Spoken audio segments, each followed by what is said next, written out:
Mom, look at that. Dad told me a secret. My daughter said, pulling at my sleeve. Looking in the direction she pointed, I saw my husband's smartphone, its case and screen shattered from the accident. Then she pointed at the messenger icon, saying, "This." Wondering what was going on, I cautiously opened it, asking, "What's this?" I immediately stripped off all the patient pants my husband was wearing, checking every nook and cranny, and there it was. I couldn't help but cover my mouth with my hand. My name is Heather. It's been a few years since I got married, and now we have one child. My daughter's name is Amy. She goes to the nearby kindergarten and loves her friends, being a favorite among the kindergartners. After graduating from a pastry school, I started working at a restaurant and met my husband, Richard, there. He was 4 years older than me, a mid-level chef who was bright, handsome, and popular among the part-time girls who often asked him out for meals. So when Richard and I, who were plain and unremarkable, announced our marriage at work, our colleagues and customers were quite surprised, and some of the girls even harassed us. Upon finding out about the pregnancy right after the marriage, I quit my job and dedicated myself to childcare for a while.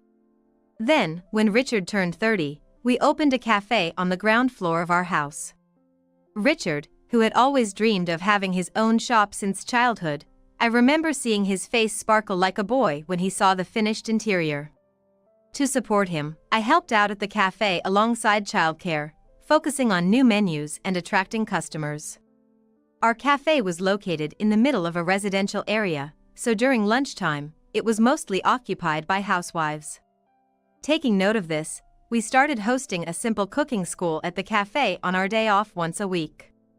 Rumors spread about being taught by a good-looking former restaurant chef, and to my delight, the cooking school now has a long waiting list of students. The cake recipe you taught us last week was a big hit with my son and husband. That's great. Feel free to come for lunch with your family next time. Our chef will surely be delighted. Of course. Customer feedback like this is what motivates us more than anything, my husband said cheerfully while finishing up the cooking, humming a tune. Every time I witness such moments, I feel truly grateful from the bottom of my heart that we were able to open this cafe. The management of the restaurant was on track, and with Amy starting kindergarten this spring, I was looking forward to working harder. But just then, unfortunate news reached our family. Every time I witness such moments, I feel truly grateful from the bottom of my heart that we were able to open this cafe. The management of the restaurant was on track, and with Amy starting kindergarten this spring, I was looking forward to working harder. But just then, unfortunate news reached our family. A call came to the shop informing us that Richard's father had suddenly passed away from an illness. His father, who was still active as a business owner and in good health, had never seemed sick to us, so his death was unbelievable to our family. I urged my husband to quickly inform the rest of the family, but I could see a slightly bitter expression on his face. I immediately knew who he was contacting by that expression. It was Richard's brother, John. Although Richard and I are 4 years apart, I've heard from my husband in the past that he had a troubled past, causing trouble at school and work many times, not to mention the numerous times he had run-ins with the police. Since then, neither my husband nor I had any contact with him, and my husband had been avoiding us meeting John. However, it seemed like that wouldn't be the case this time. After a brief conversation over the phone, my husband's somber expression conveyed a warning: the funeral is coming, but his face also warned, be careful of him. My husband's strong reaction made me curious about what kind of person he really was, but just mentioning John's name from my mouth was enough to sour his mood, I'm sure. We started preparing for the funeral in earnest the next day, but there was much more to do than I had anticipated. Time flew by, and before I knew it, the funeral was over, and Richard's father's ashes returned to my husband's family home. The atmosphere remained somber even after we returned home, so my husband and I tried to distract ourselves from the sadness by reopening the cafe the next day. Our customers seemed to have been waiting for the reopening, as the day went by in a blur of busyness, and I felt like I couldn't remember much about my father-in-law. As I was about to let myself succumb to exhaustion and sleep without thinking about the sadness, I couldn't. Because as closing time approached, the last person my husband would want to see arrived at the shop. Long time no see, Richard. Well, I did see you yesterday, but you came all the way to the shop. How about serving us dinner for two? Hey, Rachel, it's fine to have dinner here tonight, right? Huh? In this shabby place? Well, whatever. By the way, this place is so small. It was Richard's brother, John, and his wife, Rachel. They sat down at a table without permission and started looking at the menu. While muttering, troublesome guy came, Richard came out of the kitchen. What are you here for? I'm pretty sure I told relatives not to give you the address of our shop. Besides, we're already closed today, so please leave. Well, it's not that simple. I have something important to discuss. I came all the way here. You seem to be running your own shop and making quite a bit of money without any stress, right? While we work desperately every day and only get peanuts for pay. So, it wouldn't be a problem for you to just hand over all of Dad's inheritance to me, right? It's enough that you say you'll give up all of the inheritance. While saying this, Richard continued to look at the menu without looking up. It seems John came to persuade us because he wanted to monopolize the inheritance. I wouldn't just say okay to that kind of talk. The inheritance will be distributed as planned among the siblings. Whether you agree or not doesn't matter, and this isn't a place for you to be. Please leave. As Richard replied, John looked up from the menu and glared silently at Richard, then kicked the table hard with his foot. I was surprised by the sudden action, as the wooden table crashed loudly onto the floor, menus and decorations scattering around. Richard, can't you just listen to what I, your brother, have to say? You've been disowned by Dad once. You're no longer my brother. You're a stranger. Despite John appearing to be at the peak of anger, Richard remained calm, not changing his expression. I see. I understand your position well. However, you'll regret defying me. Turning red with anger, John grabbed Richard's collar. After saying this, he and Rachel left the shop. The floor looked scattered as if a storm had passed, and the shop fell into silence. The only relief was that Amy was already asleep in her room and wasn't involved in the commotion. But the real storm began the next day. The next morning, when I went out to open the shop, I found large graffiti sprayed on the shutters. What's this? It's terrible. Insults like terrible food or never coming again were written in red letters, standing out. I immediately reported it to my husband and tried to clean the graffiti, but soap and water alone couldn't remove it. Reluctantly, we contacted a professional cleaner to have it cleaned. Furthermore, during the day, we were asked by customers, with quite anxious faces, "Hey, I want to confirm something. Is it true that you use expired ingredients in this shop?" This happened several times. When I asked them for more details, it seemed that someone had posted on the internet that they had stomach pains after eating our food, or that the food smelled rotten when they ate it. I heard that there had been an increase in the number of word-of-mouth reviews on the internet, which stated things like, "I had stomach pains after eating our food." I was concerned because there had been a large increase in the number of word-of-mouth reviews on the internet. Panicked, I explained that we never serve dishes that endanger customers' safety and that there had been an increase in prank reviews on the internet lately. However, all the customers seemed to remain suspicious. If there really were cases of food poisoning, it would be a big problem, but so far, there had been no reports of such patients from the health department. I was convinced that it was the work of those two. The harassment continued to escalate, with silent calls, negative posts on social media, and even spreading rumors deliberately tarnishing our reputation in front of the shop. Although the number of customers gradually decreased, regulars and acquaintances who knew us well increased their visits to the shop, bringing along friends, showing their support. For my husband and me, it was deeply appreciated and heartwarming. However, no matter how much they supported us, the harassment didn't stop. If the harassment was directed only at me and Richard, we could endure it. But if it turned against Amy, it would be irreversible.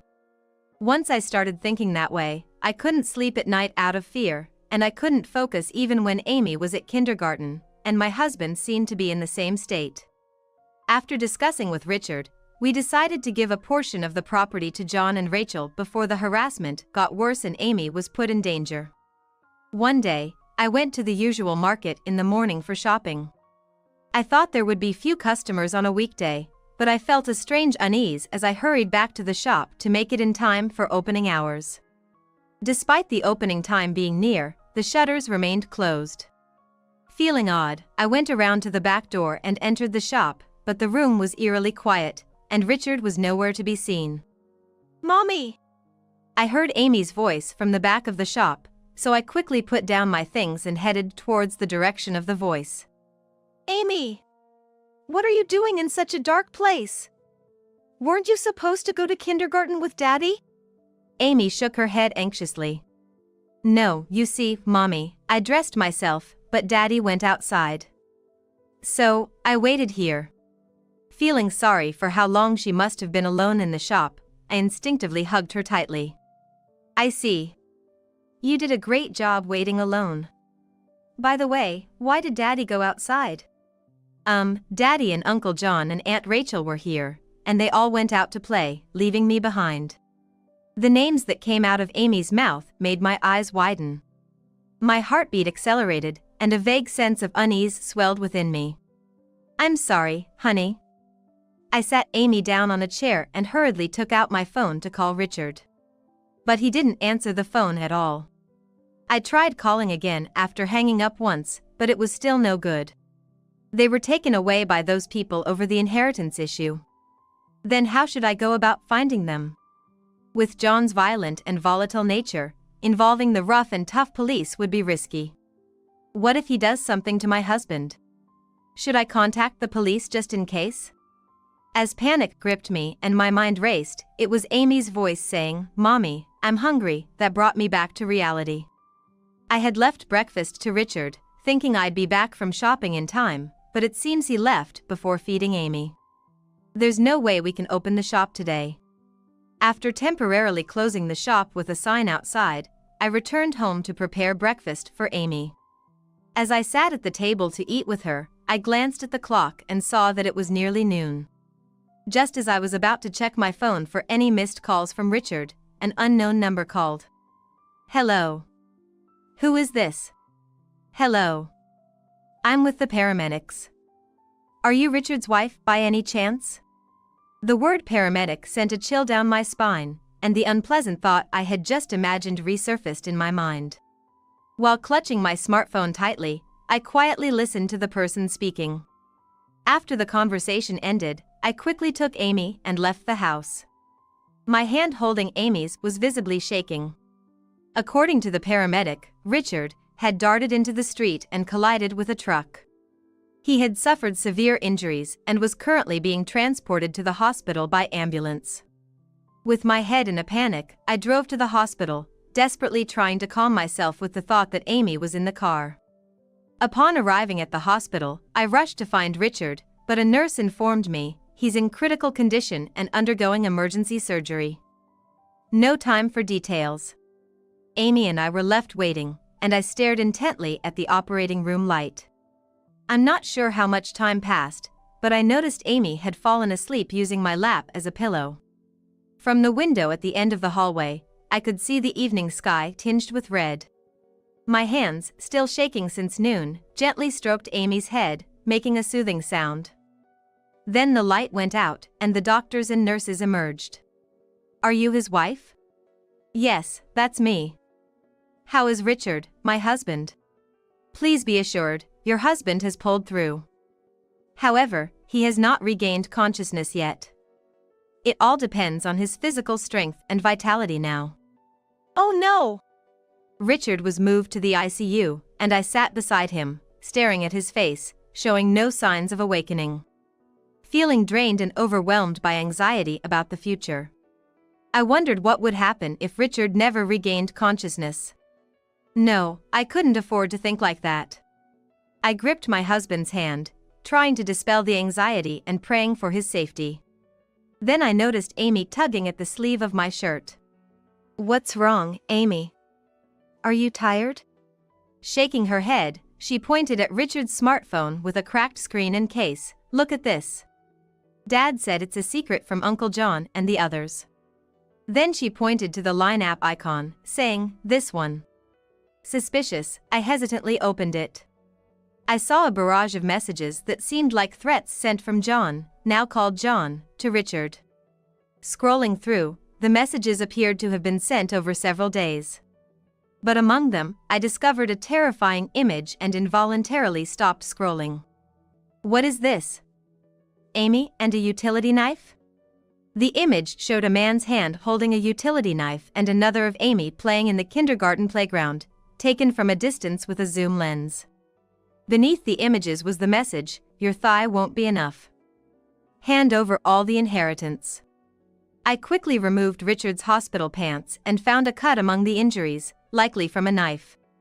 Feeling a deep sense of horror about what John had done, I involuntarily covered my mouth with my hand. I knew he was a violent man, but I never imagined he would actually take action. Thinking there might be more threatening evidence, I checked Richard's smartphone again. As I suspected, there were messages left in other apps, including a recording of this morning's conversation between Richard and John. I needed to confirm what happened at the store.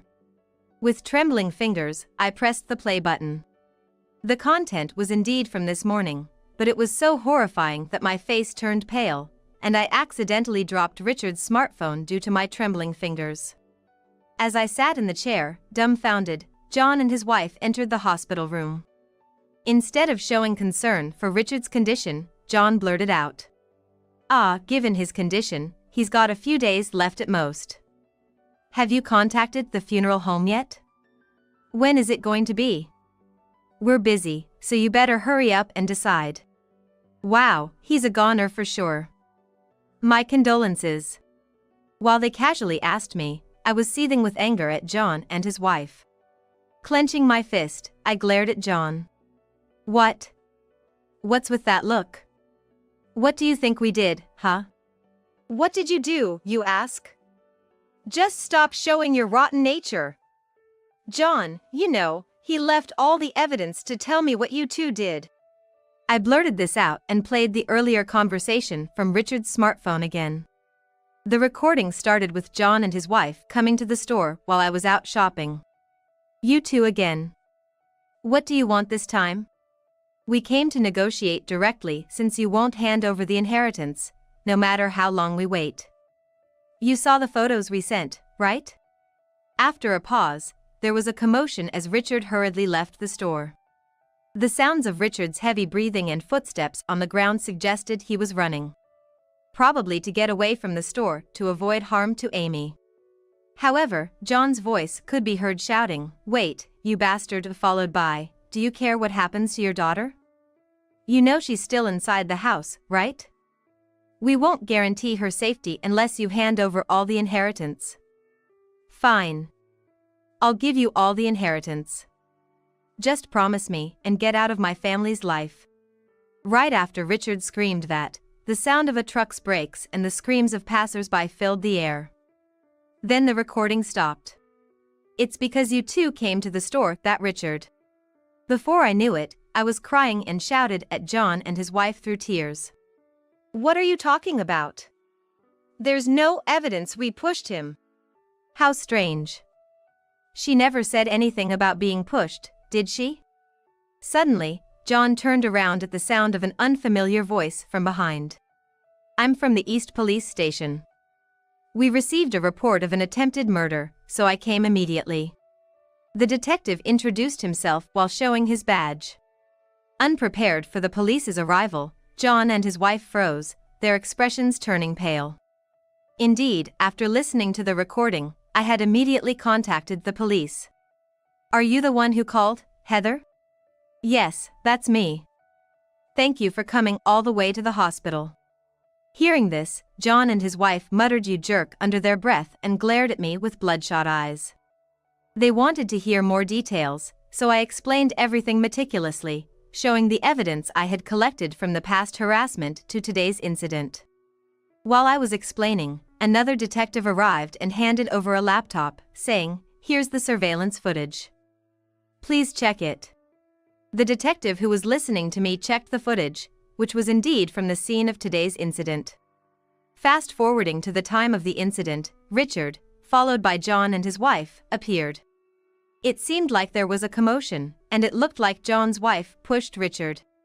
"By the looks of it, you two are wearing the same clothes in this footage, so it's definitely you two, isn't it?"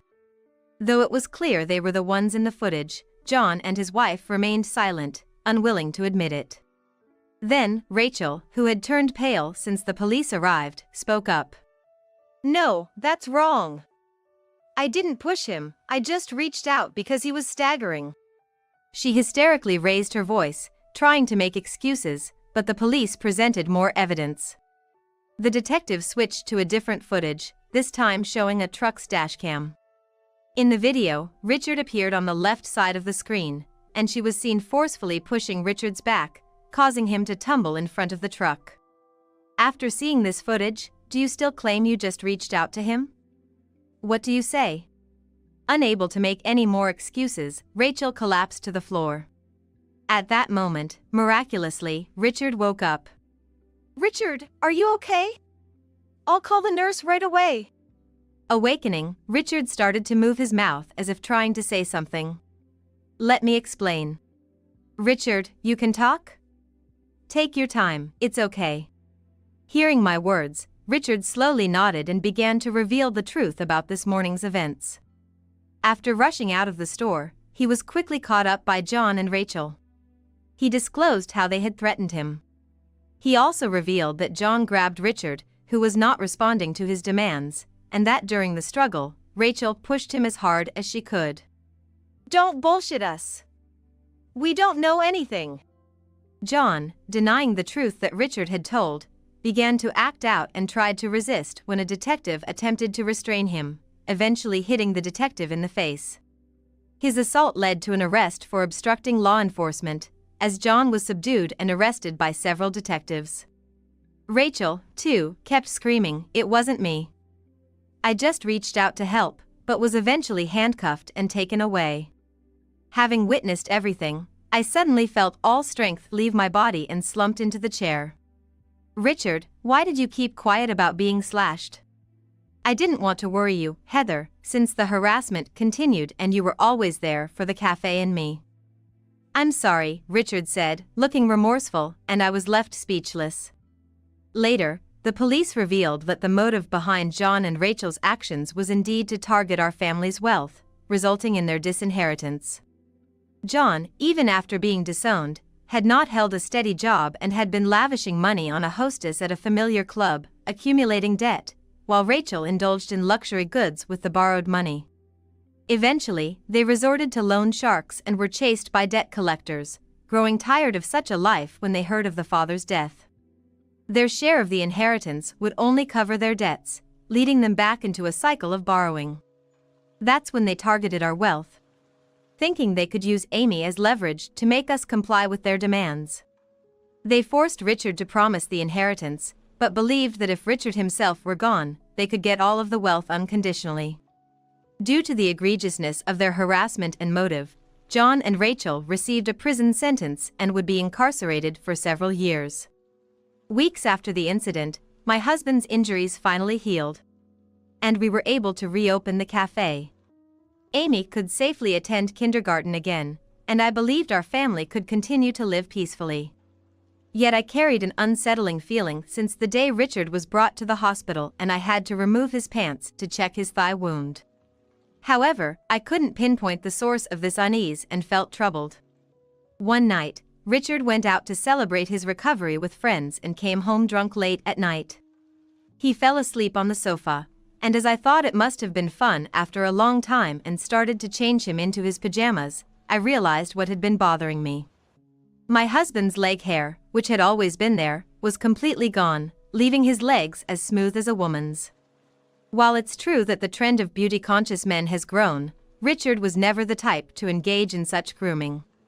He kept himself clean because he worked in the kitchen, So why would he suddenly go for hair removal? Suspicious, I consulted with a friend knowledgeable about such trends on the same day. She told me that nowadays, women prefer androgynous men who are careful about their appearance over the traditionally masculine ones with leg and chest hair. So, many men nowadays opt for hair removal to be more attractive. For attractiveness, huh? I see. Thinking this was my chance while he was drunk, I decided to check his line messages. I easily unlocked his smartphone with his birth date. Opening Messenger, I found a chat with someone named Karen at the top, saying, "I had a great time today. Will I see you next at the cooking school?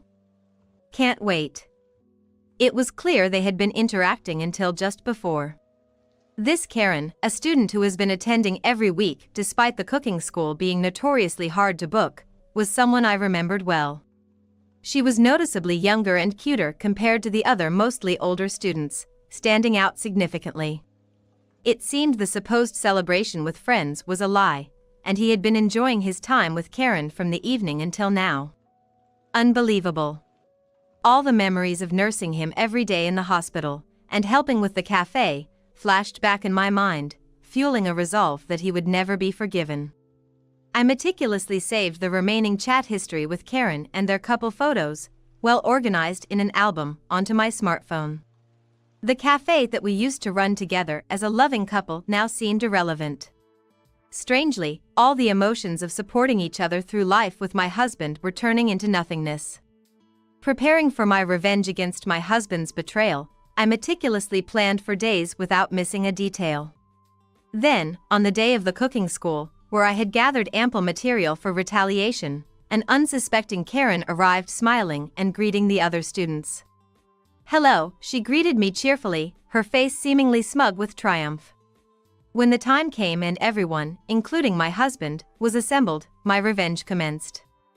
As usual, I handed out papers to the students, supposedly with today's recipe.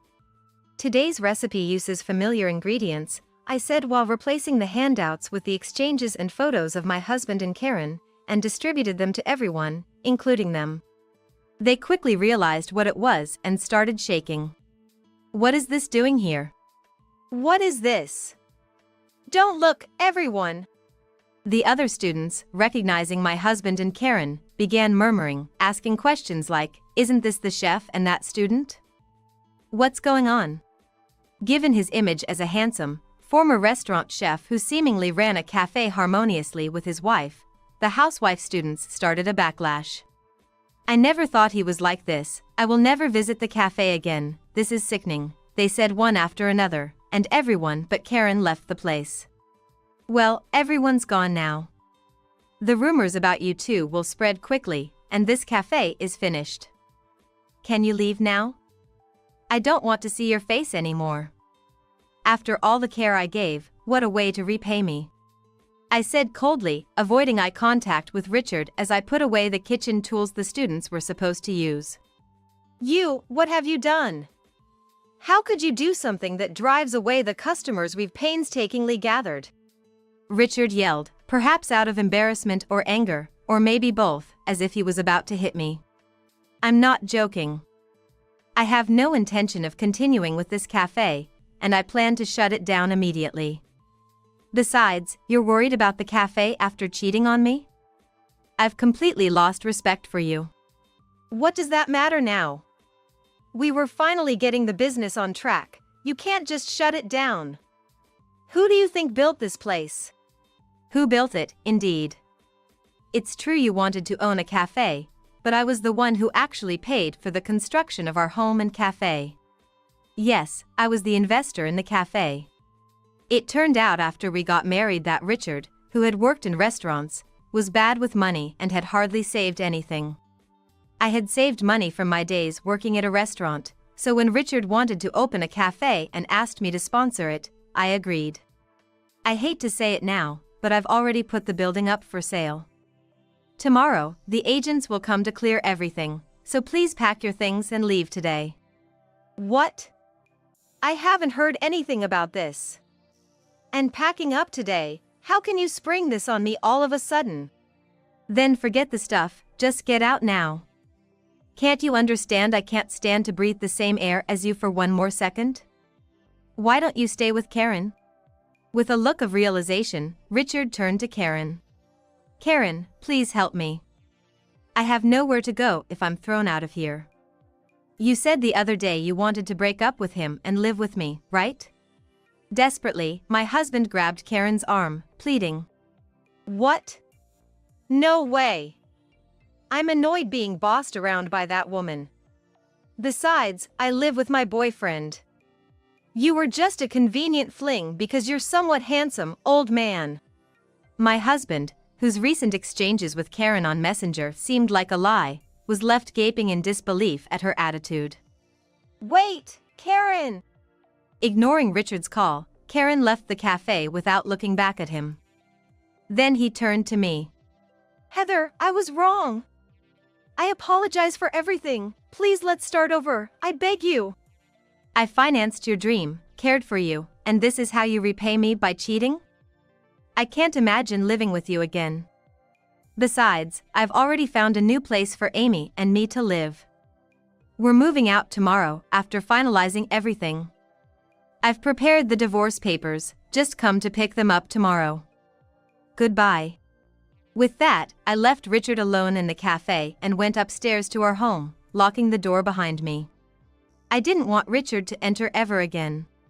After a while, I saw Richard leave the upstairs home, allowing me to sleep peacefully that night. The next day was busy with movers and waste disposal services clearing out our home and the cafe, leaving it empty. When Richard contacted me to pick up the divorce papers, I hurried downstairs with Amy. We had already packed, ready to move to our new home. I seemed even more resolved than the day before, but I no longer needed to worry. Here, it's filled out, just file it, I said, handing him the divorce papers and leaving with Amy. I filed for alimony against Richard and Karen. Despite Richard's inheritance, he had debts in his name, not related to the cafe, and his daily life became a struggle with repayments, alimony, and child support, leading to a poor lifestyle and despair. Of course, he does not have the financial strength to open a new restaurant, so he is now doing field work in a rural area. He didn't return to restaurant work, seemingly too proud to start from scratch. I thought little of him, but as long as he paid the alimony and child support, it didn't matter to me. When I was getting used to my new life, I opened a cafe in a quiet town. It was small compared to my previous cafe, but I consulted with an architect and built it with great care so that I, now a single mother, could operate it by myself. Perhaps because of its mom-and-pop concept, which makes it easy for customers with children to visit the restaurant, it is becoming so popular that it has even been featured in the local newspaper. Amy was thriving in our new, nature-filled town, and watching her grow was my joy. Today's dinner is your favorite hamburger, Amy. How about that? Yay! Mammy's hamburgers are the best in the world. I want ice cream for dessert. Our happy and cheerful conversations made each day special, with her innocent laughter warming my heart. Wanting to protect her smile forever, I held this strong desire close as we walked hand in hand to the park. I'm remarrying a new wife. You're no longer needed. Following that, my mother-in-law also said something terrible: a useless person should just get divorced and leave. Upon joining us, my father-in-law seemed to understand the situation and yelled, "A wife who can't bear children doesn't belong in our family. Just divorce Roy quickly and let him marry Hannah." Being told such unreasonable things, I just stood there in silence. It was the first time in my life that I was made to feel so miserable. But at the same time, my resolve became unshakable. The time had come for me to raise the signal to counterattack. Seeing my expression, everyone but my sister-in-law froze. They probably thought I was hurt and about to cry, looking down on me like that. Defying their expectations, I said with a broad smile, "I'm already divorced, you know? And that woman." Hearing my words, my in-laws and Roy gasped in astonishment, uttering a pitiful "huh?" The betrayers were shaking upon discovering the shocking truth. My name is Emily, and I'm a 31-year-old part-time. I married Roy 3 years ago, but we don't have any children yet. When we got married at 28, I was working full-time, and continuing to work would have guaranteed a solid career. That's why I wanted to build my career until I turned 30, then have a child and return to work more easily once childcare became manageable. Roy understood that, and we agreed to start trying for a baby after I turned 30. So, when I turned 30 and was about to start trying in earnest, I went for a checkup just in case, as a friend who was also trying was struggling with infertility. The result was that I found out I have a condition that makes it difficult to conceive, and I decided to switch to part-time work to focus on fertility treatments. Roy works at a real estate company, and we can live comfortably on his salary alone.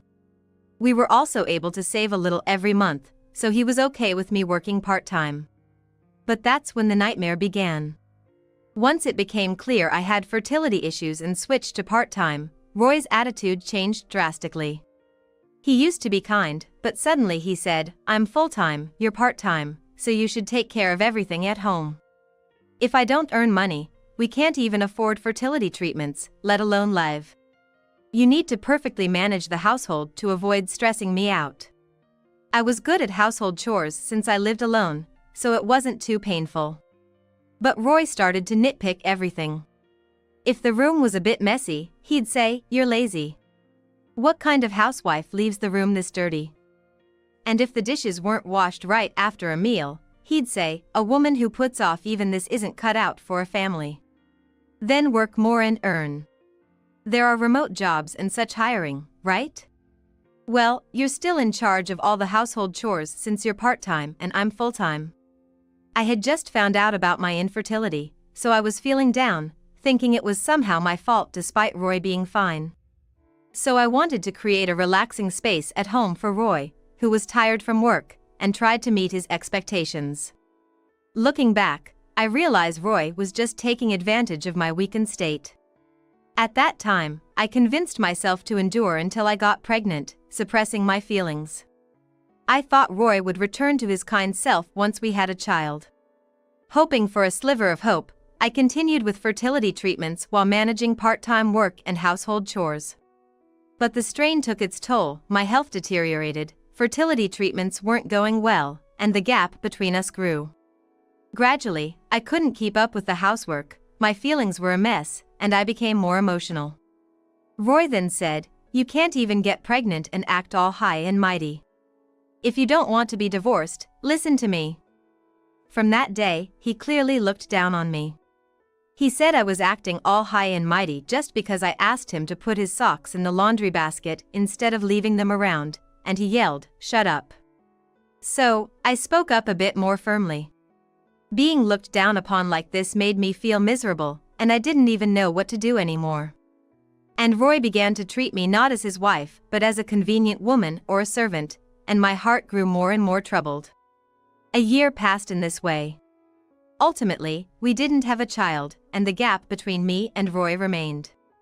Switching to part-time work and starting infertility treatments, this past year has flown by in a flash. Yet, it's also been the most challenging and painful period of my life. But recently, there's been a change. Roy suddenly started being nice. Not just a little, it was a significant change. It was as if he had become a completely different person, showing more concern for me than ever before. For example, in a month when the infertility treatment didn't work, and I was feeling down, he said, "You okay? How about I make dinner tonight? I can whip up your favorite beef stew." I was half touched, half suspicious. After all the times he'd looked down on me, to see such a drastic shift in behavior made me wonder if there was a catch. So, I asked Roy, "What's up? Anything good happened recently?" He relaxed his face and said, "Yeah, work's been going great. I got selected to be part of a big project. But it means I'll have to do more entertaining and weekend golf, so I might be away from home more." Up to this point, it was all good. My physical burden had lessened, and if Roy's work was going well, it meant our future was secure.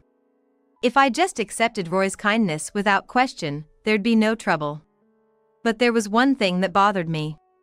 Lately, Roy had become keen on knowing my every move, so I asked him, "Hey, what's going on? You used to not care at all about where I was or what I was doing.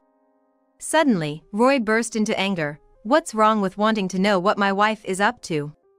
Emily, are you doing something behind my back that you can't tell me? From my perspective, it was bizarre for Roy to yell over something so trivial. It seemed more like he was hiding something from me and was being overly nice to cover it up. A friend who had recently divorced told me how her husband started acting nicer just before his affair came out. That's why I started suspecting Roy of having an affair and began to closely monitor his movements as much as he did mine. Then I noticed a pattern. Roy would only go out on Tuesdays, and every second Sunday, he went golfing. On days other than those, if I asked casually where he went, he'd answer normally. But on those specific days, if I asked, he'd snap, "Geez, stop nagging me. It's annoying, you know." It was all too suspicious.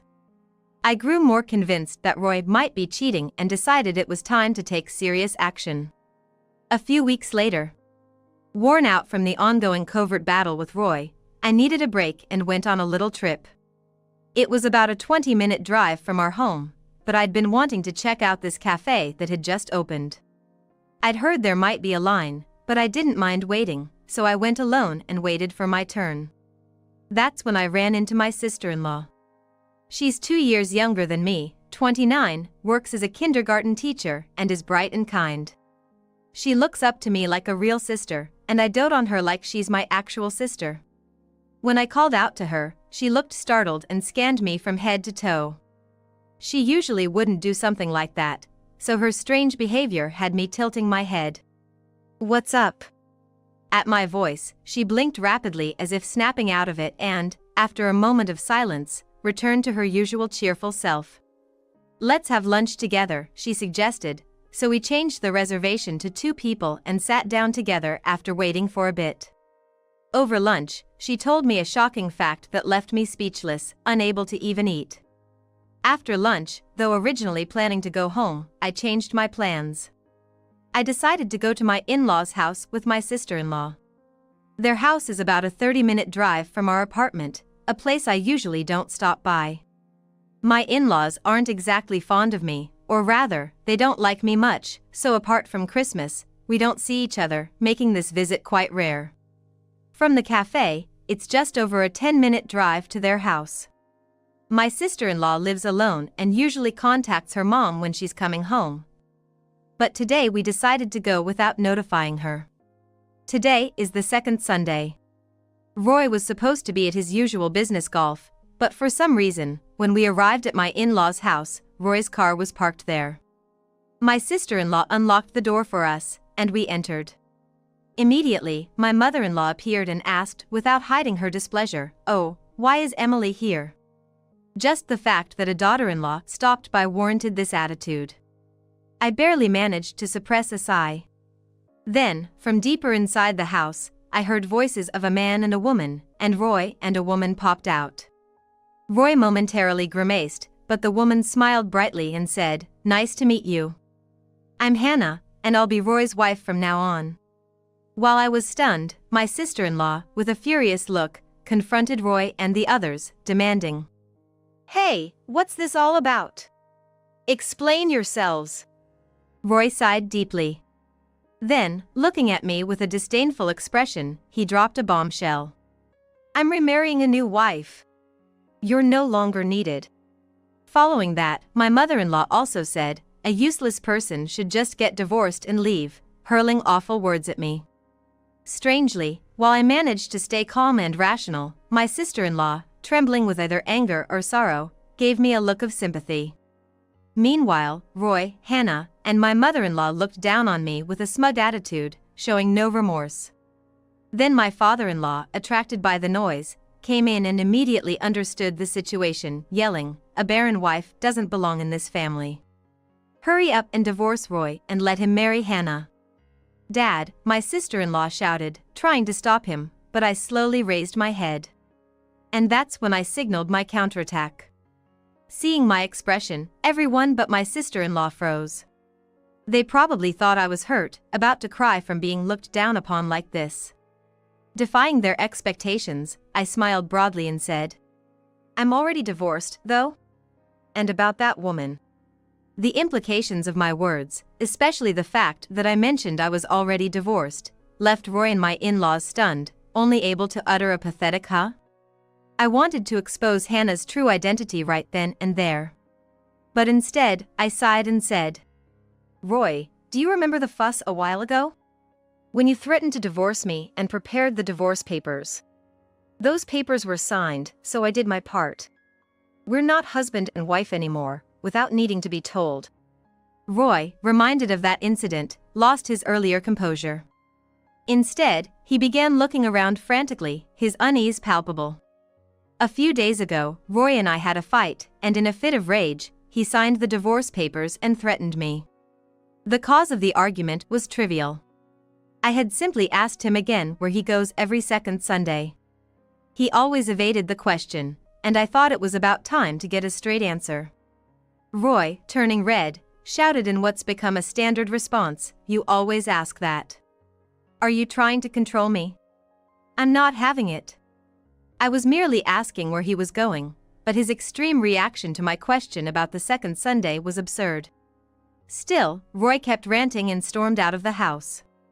I wondered where he had gone off to when he returned a while later with the divorce papers. He filled in his section in front of me, then pushed the papers at me, saying, "I can divorce you anytime I want."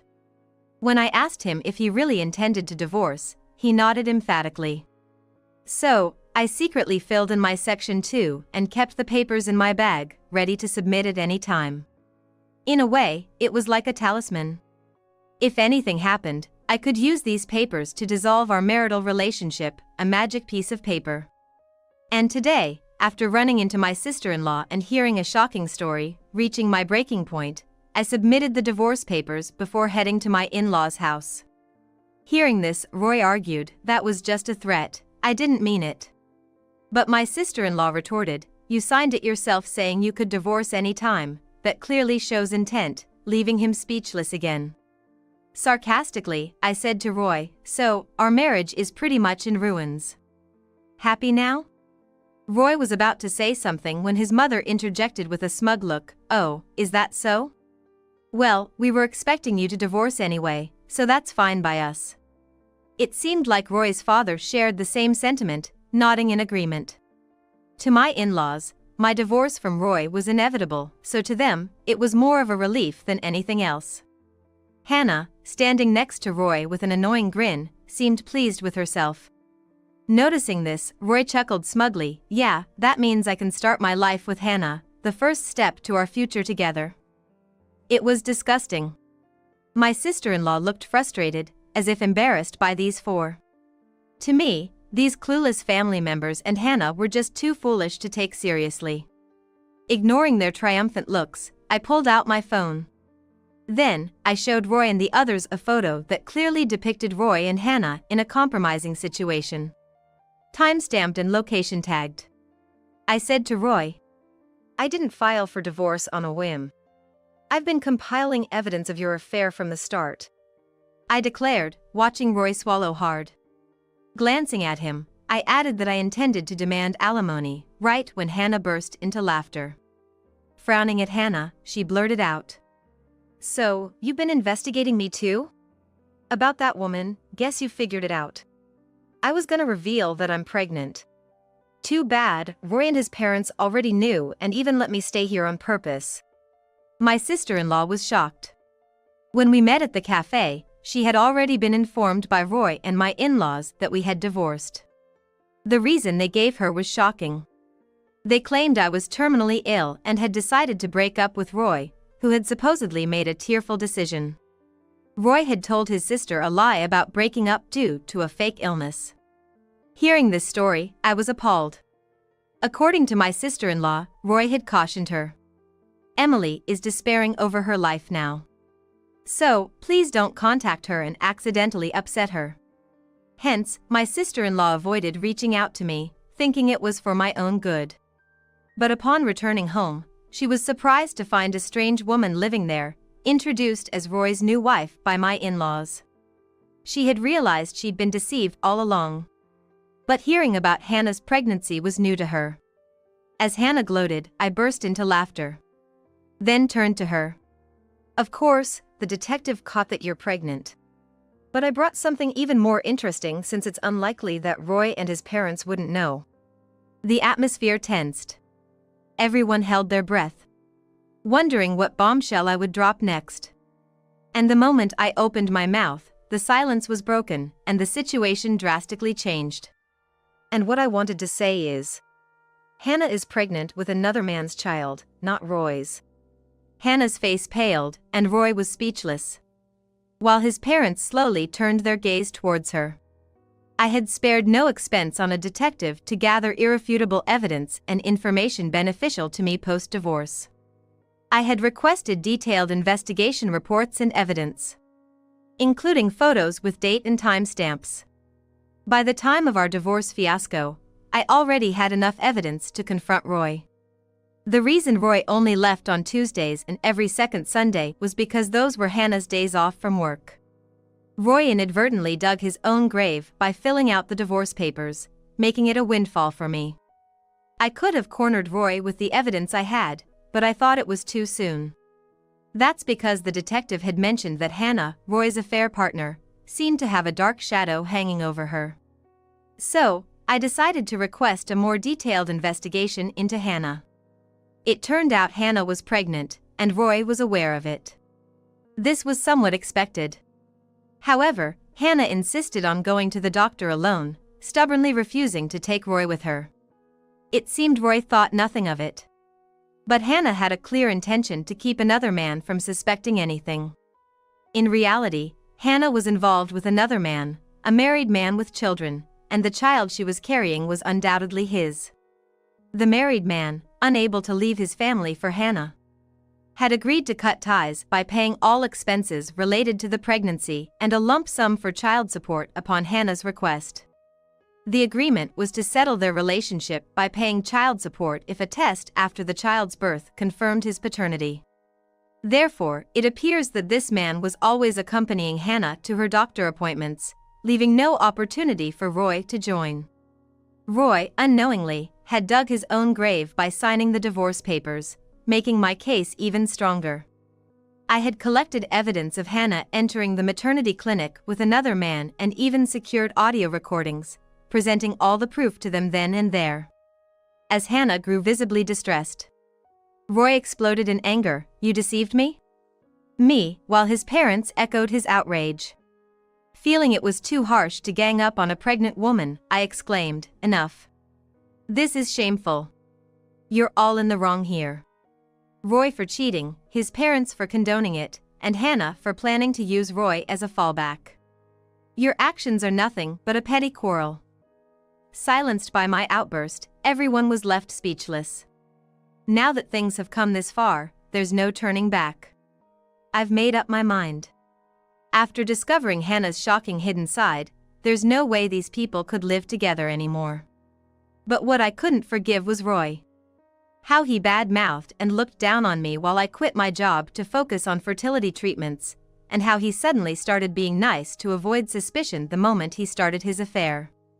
I've divorced Roy, and I will make sure you all pay me alimony.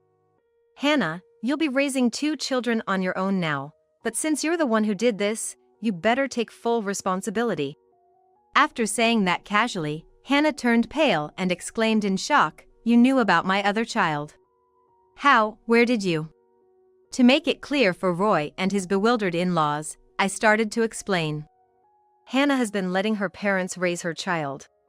She claims to be providing financially, but with another child on the way, things will change. Her parents are getting older, and it seems she's been looking for a new ATM to help with child rearing. I have evidence of her saying this to her friends with a laugh. Realizing that ATM implicitly referred to him, Roy looked hurt. But he had no right to feel that way. The in-laws were flustered, and in a panic, my mother-in-law dropped her previous confident demeanor, saying, "So, Hannah's child isn't our grandchild? Then there's no reason to keep her in this house. Leave right now." Conveniently switching her stance, Hannah, in a panic, tried to defend herself. "No, it is Roy's child. Please believe me." But my sister-in-law finally spoke up. Do you really think saying that now will make anyone believe you? Hannah, do you not realize the mess you've made of people's lives? And with that, Hannah fell silent. Then, my sister-in-law dropped a bombshell. Aren't you the mother of a boy who goes to the daycare where I work? The one always brought in by his elderly grandparents. His name wouldn't happen to be Henry, would it? Hannah's eyes widened. She opened her mouth to respond but ended up closing it without saying anything. Her silence affirmed my sister-in-law's question.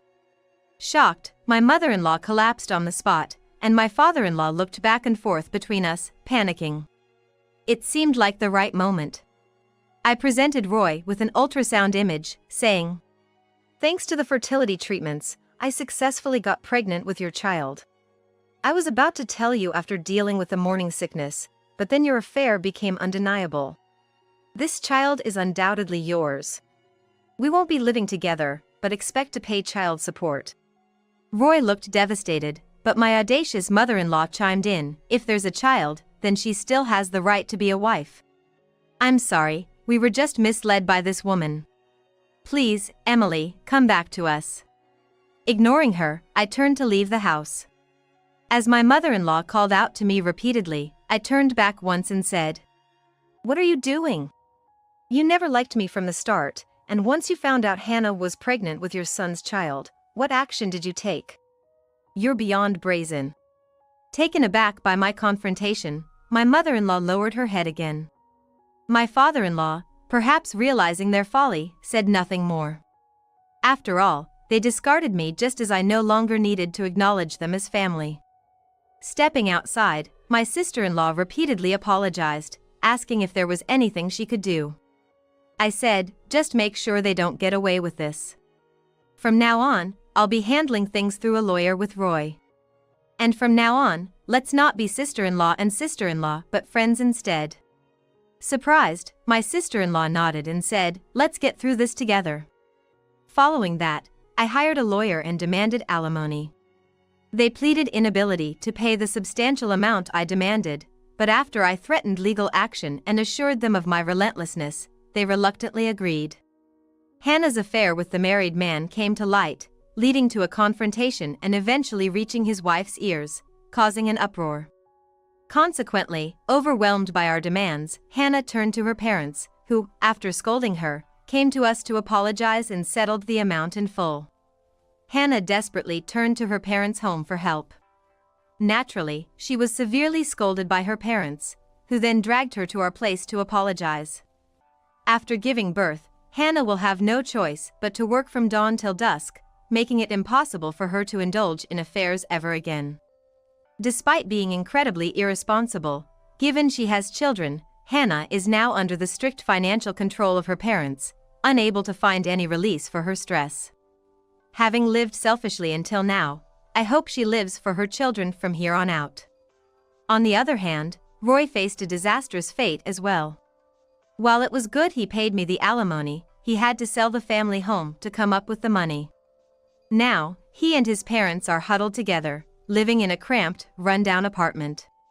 Although I agreed to allow him to pay child support in installments, as expected, there were defaults.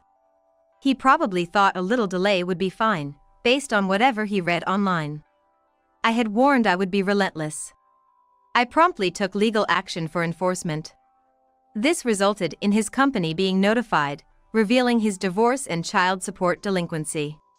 His reasons for leaving work on time to spend time with Hannah while his wife was undergoing fertility treatments were also exposed, subjecting him to scorn.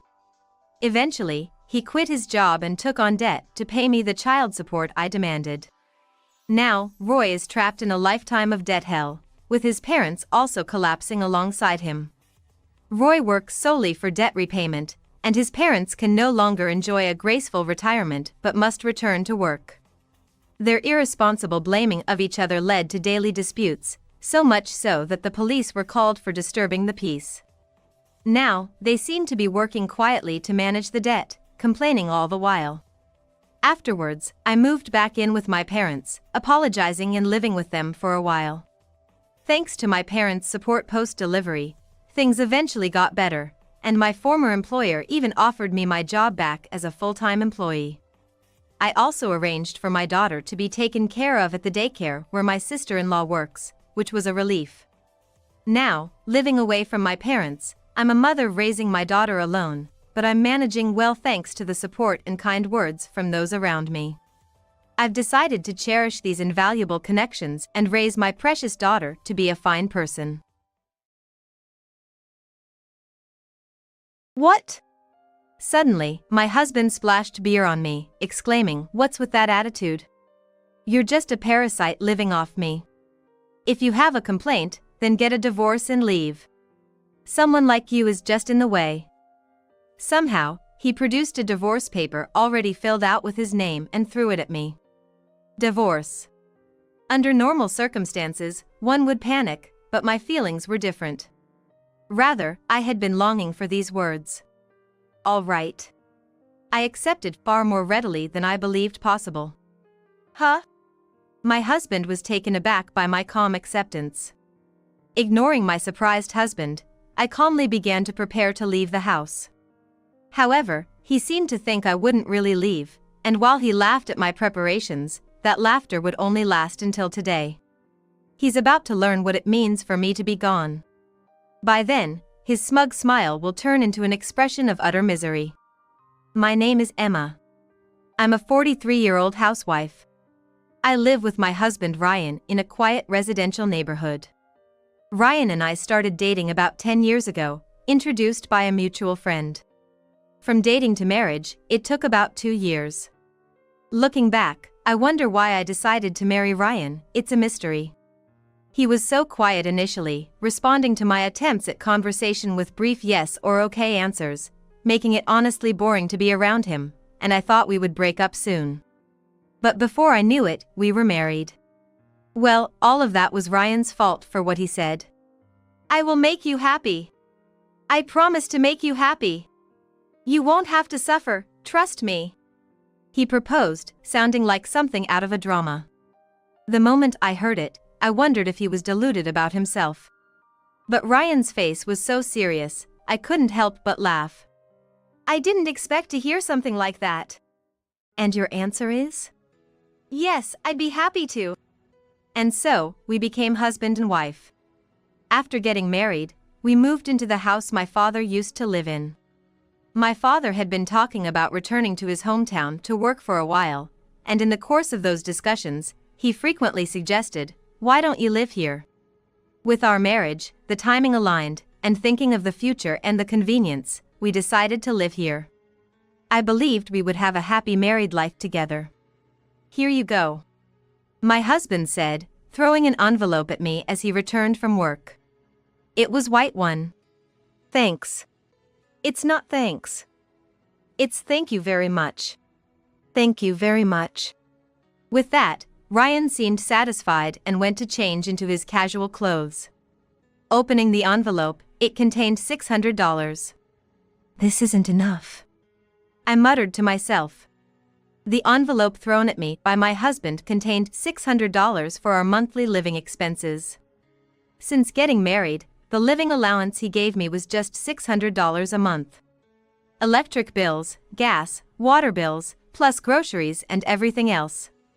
Fortunately, not having to pay rent does help a bit.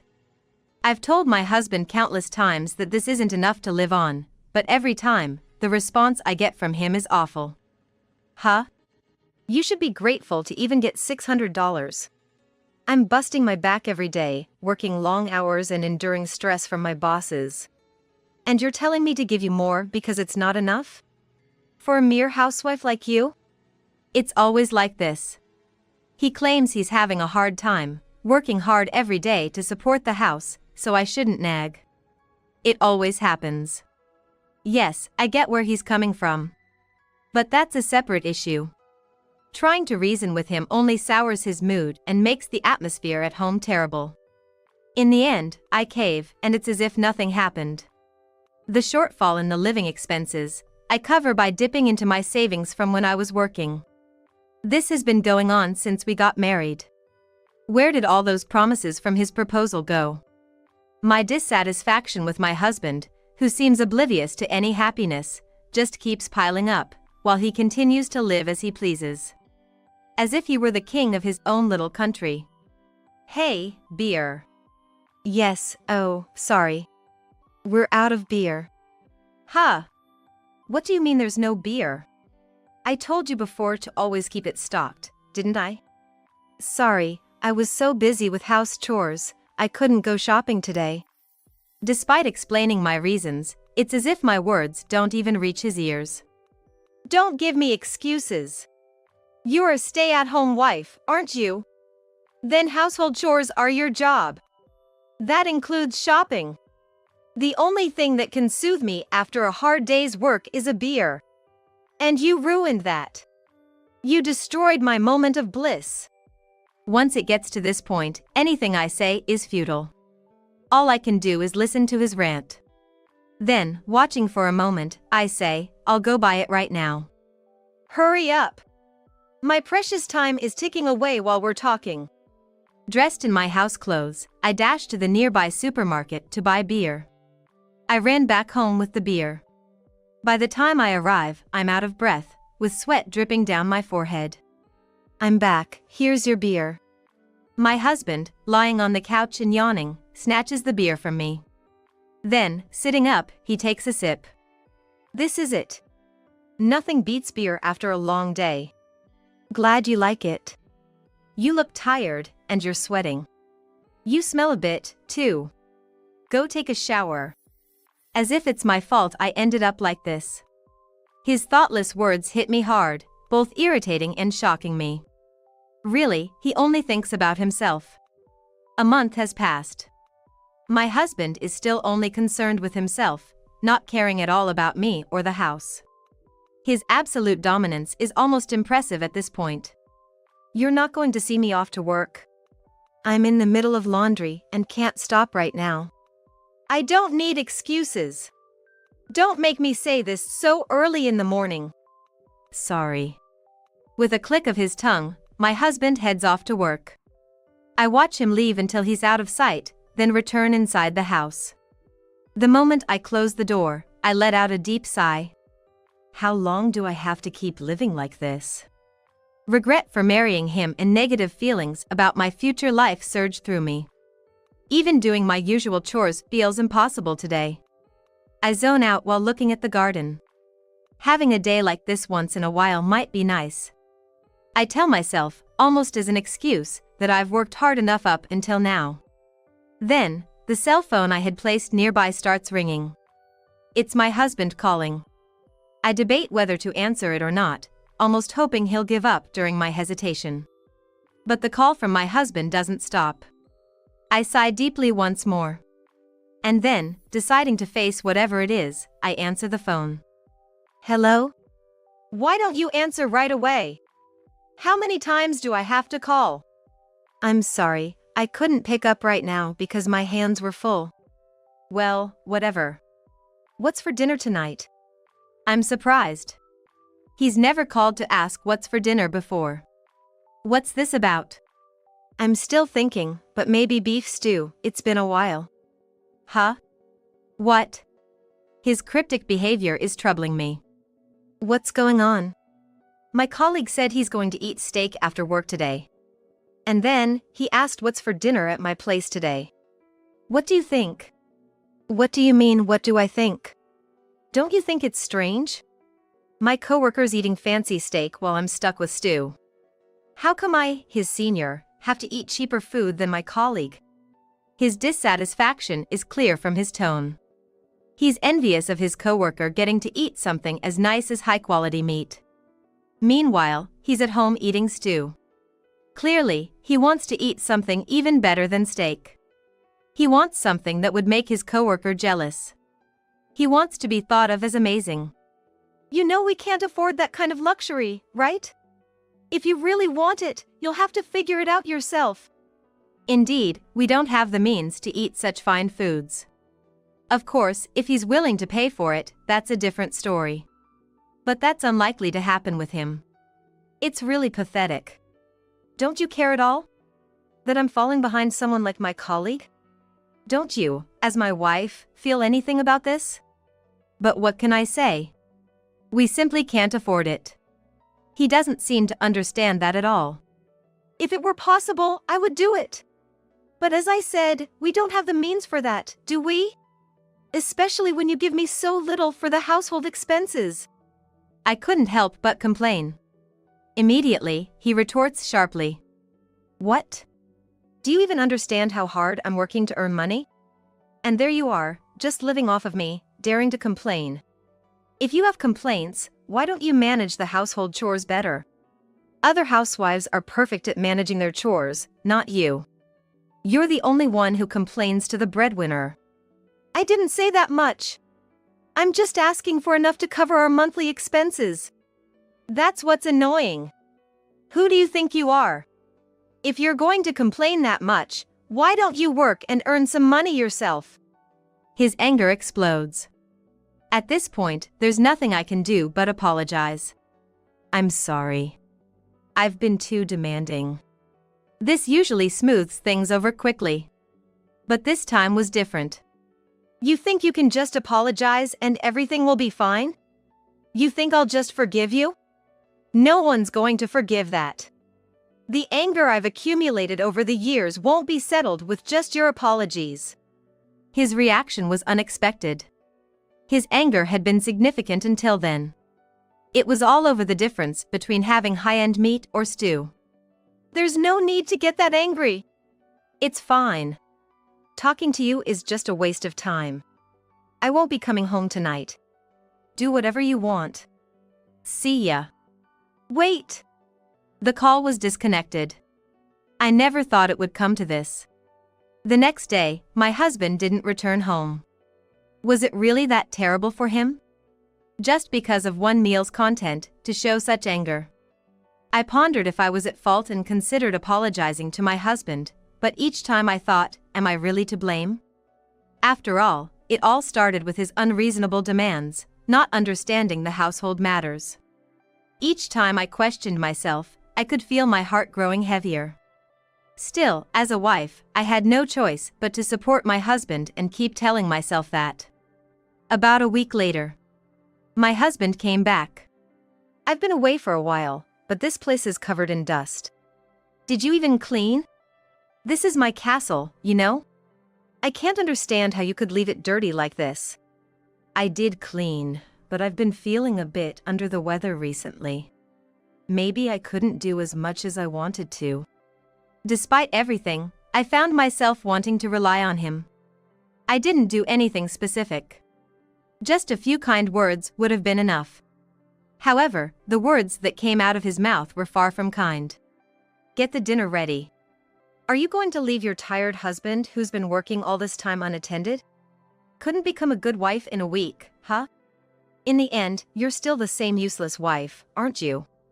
After a week of not knowing where he was or what he was doing, to come back and immediately hurl insults at me. Hoping for his kindness was futile. So, this is how it's going to be.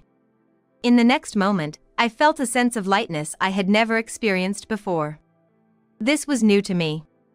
As I was trying to understand what was happening, hey! Are you listening? Get the dinner ready. And don't forget the beer, he lashed out again. But this time, something in me had snapped, and I responded to my angry husband with a nonchalant attitude. Seeing this, he suddenly stood up, went to the fridge himself, and took out a cold can of beer. And then... What? Suddenly, he doused me with beer. What's with that attitude? You're just a parasite living off me. If you have a problem, then let's get a divorce and you can get out. Someone like you is just in the way. Out of nowhere, he threw a divorce paper with his signature already filled out at me. Divorce. Under normal circumstances, one would panic, but my feelings were different. I had actually longed for these words. All right. I accepted it more readily than I could believe. Huh? My husband was taken aback by my calm acceptance. Ignoring him, I calmly began to prepare to leave the house. However, he seemed to think I wouldn't really leave, and laughed at my preparations, but that would only last until today. He was about to learn what it meant for me to be gone. By then, his smug smile would turn into a face of utter misery. 3 days later, I returned to my father's house. During that time, my ex-husband called me multiple times, but since we were divorced, I naturally ignored them. Even after such a clear decision to divorce, I couldn't understand why my ex-husband would still call. The day I was told to leave and get out. When I was carrying my bags outside, waiting for a taxi, my ex-husband must have never thought I would actually go. Now, putting on such an act is pointless. My decision to divorce won't change. If you insist, I won't reconsider the divorce, though. Reconsidering? As if he had the right to say that. While all this was happening, the taxi arrived. The driver helped me with my luggage, and I got into the taxi. It seems that was when my ex-husband finally realized this wasn't a joke, as he frantically tried to stop the taxi as it began to drive away, but it was too late. Leaving my ex-husband standing there, the taxi drove off, and he could only watch in a daze. Even now, when I recall the sight of my ex-husband at that moment, I can't help but feel a sense of schadenfreude. After all the things he did to me, it's only natural. Emma, I'm going out for a bit, so I'm leaving the house in your care. Take care. Life with my father is incomparably more comfortable than when I was living with my ex-husband. While my father is at work, I take care of the household chores. No more being accused of just sitting around doing nothing. I can't help but savor the joy of a life without stress. Then, I received a message on my phone. It was from my ex-husband. He probably thought emailing would be effective since I wasn't answering his calls. Like I'd fall for that. I thought and left the email unattended, moving on to preparing dinner. After all, there's no need for me to interact with him anymore. However, the messages from my ex-husband didn't stop. What's more, he even started calling again. That's just like him. Probably, the continuous ignoring hurt his pride too much to bear. Though I intended to keep ignoring him, the relentless calls and the barrage of messages became too much of a hassle, and I finally answered. How many times do you think I've tried to reach you? And you've ignored every single one. You know you're supposed to respond immediately to my calls, no matter what. That applied when we were living together. Now that we're divorced and living separately, that no longer holds any weight. Besides, I'm in the middle of preparing dinner right now, so could you not bother me? With a tone more defiant than before, my ex-husband's anger was palpable even through the phone. What's with that attitude? Don't think you can treat me like this and just get away with it. Always so domineering and threatening, my ex-husband was. I've had enough of this. Goodbye, then. What? Hey, wait. I hung up the phone. He continued to call many times after that, but I ignored all his attempts. I blocked his number, and that was the end of it. I returned to my interrupted dinner preparations, and about an hour later passed. I was almost done. That's when it happened. The doorbell rang. I went to the door, expecting a guest, only to find my ex-husband standing there. So, you were here after all. You've made a huge mess, you know. Let's go now. Unbelievably, he had left work early and sped here in his car. The intensity of his obsession made me step back in fear. Quick, come on. He tried to drag me out forcefully, grabbing my arm. Stop it. Shut up. If you don't listen, I'll have to take measures. As he raised his hand to strike, I resisted with all my might. The struggle continued at the doorstep, attracting the attention of neighbors who gathered around, watching us with curious eyes. To avoid attracting more attention, let's go inside and talk. However, strangely, my ex-husband refused to enter. Despite my insistence, he absolutely refused to come in. It was odd. Upon closer inspection, my ex-husband seemed to have a fearful look in his eyes. Could it be? I thought, just when a car horn sounded from behind. It appeared the crowd gathered in front of our house was blocking the way, making it impassable. However, this horn sounded familiar to me. Wait, that sound is... Then, the car that had been honking parked in front of the house. The door opened, and out stepped my father. Seeing my father, my ex-husband instantly let go of my arm, his previously bold demeanor disappearing as he quietly looked down. My father addressed the frightened ex-husband in a calm and gentle tone. Ryan, it's been quite a long time, hasn't it? I'm glad to see you're doing well. It's been a long time. You look well too. Standing in front of my father, my ex-husband froze, hardly moving. So, what brings you here? I hope you're not here to take my daughter back, are you? Oh, no, that's not. Fumbling for words, my ex-husband began to visibly shake. What's got you so frightened? I haven't said anything strange, have I? I just mentioned how you threw beer on my precious daughter, called her a parasite, and then slapped a divorce paper on her and kicked her out of the house. Now, I'm curious what you could possibly want with her now. My father said, his voice carrying a hint of menace. Feeling the weight of my father's presence, my ex-husband started to back away. But my father didn't let up. Well? Aren't you going to say anything? What's the reason for your visit? Then my ex-husband looked at me and said, I was tricked by Emma. That's why I kept calling her. But Emma ignored all of it, so I came here today to have a proper conversation. Tricked? In what way? It's about the house. That house was supposed to become mine, but then this happened. This happened. That incident was the reason behind my ex-husband's persistent calls and messages. That was actually a small act of resistance on my part. Yours? When did anyone ever say that? Sorry, but I've never said anything like that, and neither did my father. What? Are you kidding me? Didn't your father say I could live in that house when we got married? I haven't forgotten. To think someone could be so deluded. It was especially enough to claim such a thing in front of their father-in-law. You're way off. Dad only said it might be good for you to live there. Right, Dad? That's correct. I may have said you could live there, but I never said it was yours to have. Then, at least do something about them. Them, the reason he had been incessantly contacting me, and the house my father had allowed us to live in belonged to a friend of his. A friend? That intimidating-looking guy? He might look tough, but he's actually very kind once you get to know him. Tom has been a friend of my dad's for years, helping him start the company where my dad is the president. Tom has been a longtime friend of my father, and together they founded the company. My father serves as the president of this company, while Tom supports him as the vice president. You're kidding, your father's the CEO?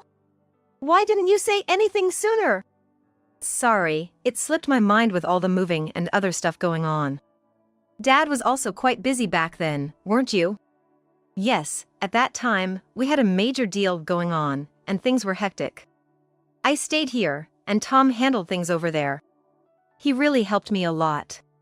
My father's company, involved in construction, has grown to the point where it receives requests from all over America. The client was based here, and Dad had to travel back and forth every day for the deal. It became too hard, so he moved back here for easier access to the deals, leaving Tom to manage things there. Then, that house is... As I've said before, it's not yours. The house was given to us under the condition we manage it. If Tom is coming back, that means you have to leave. Upon hearing the truth, my ex-husband's face turned pale, and he bit his hand in shock. No way! I told my boss and my colleagues that my house is a high-rise condo. That it was mine. Now what? That's something you did on your own. I have nothing to do with it. You'll have to figure it out yourself. My ex-husband had misunderstood that he had been given the house by my father. His self-serving interpretation of the situation had led to this pitiful outcome. How pity. It was then that his phone rang.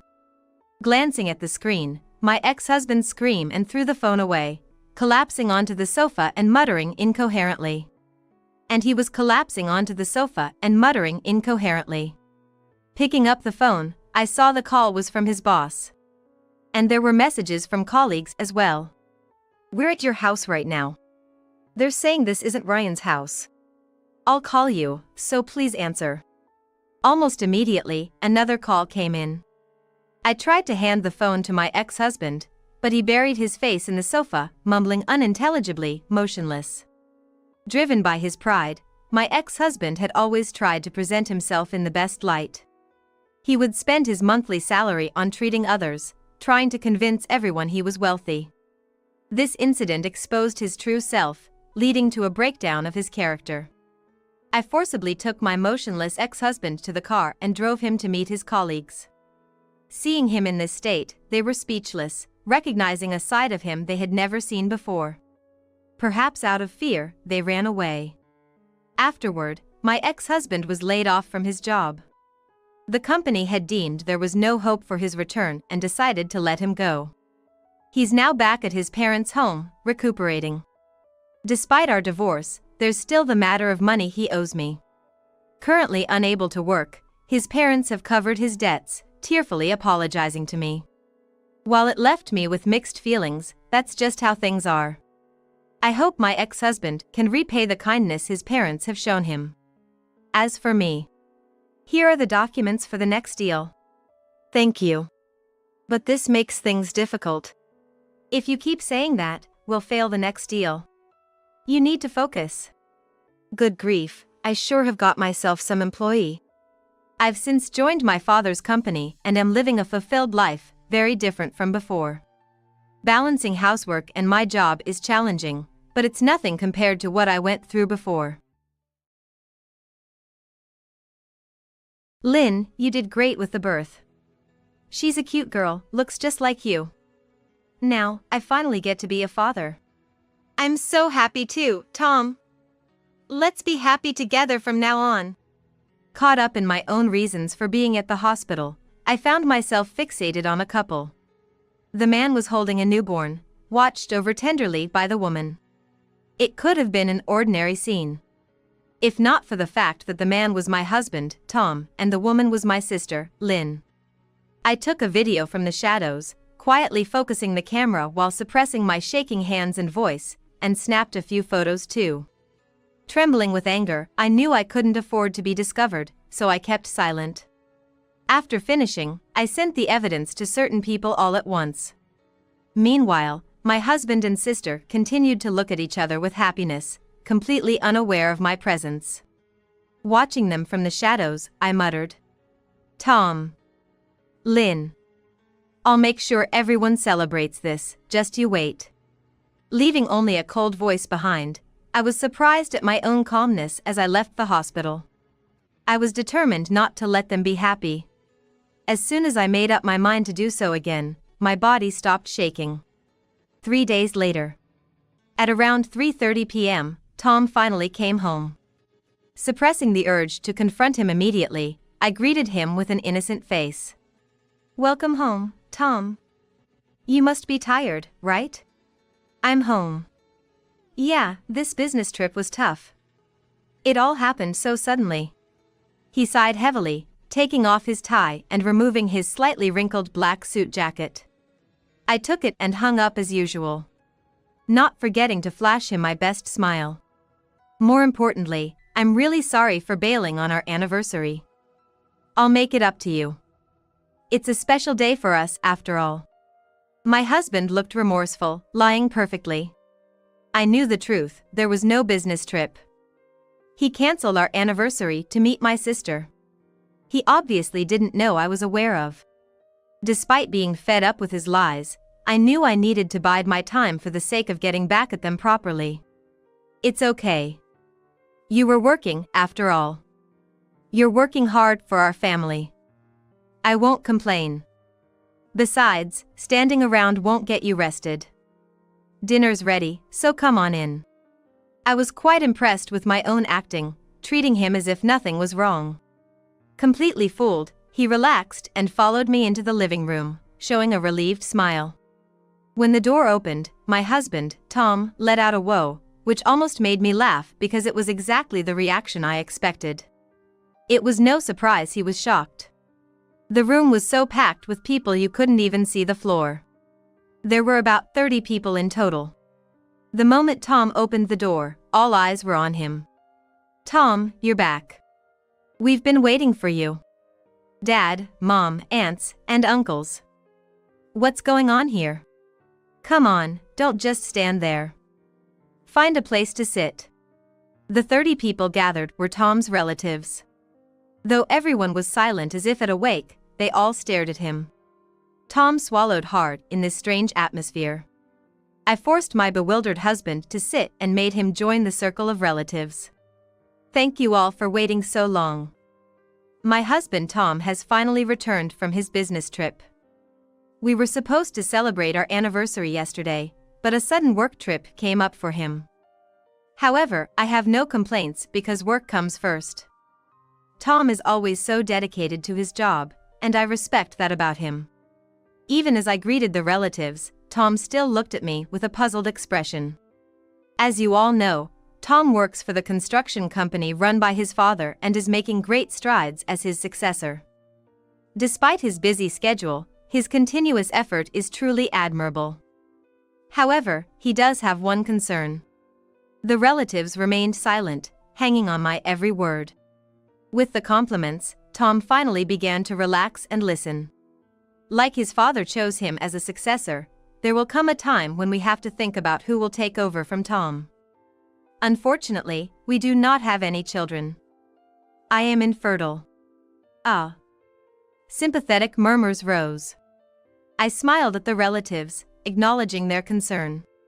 Fortunately, Tom has been very supportive of fertility treatments. I wanted to give him a child of our own more than anything, so I immediately started going to a fertility clinic. But what I actually found there was an unbelievable betrayal. The smile faded from my face. I looked at Tom with a cold gaze, and he looked back, confused. Sarah, what's wrong? Why are you looking at me like that? Did I do something? Tom, you weren't really on a business trip, were you? You went to the hospital, right? Near my sister's house, in Sacramento. Mentioning the specific hospital seemed to change his complexion instantly. While I thought how fake his "what did I do" sounded, pointing out the truth made him quickly respond. What are you talking about?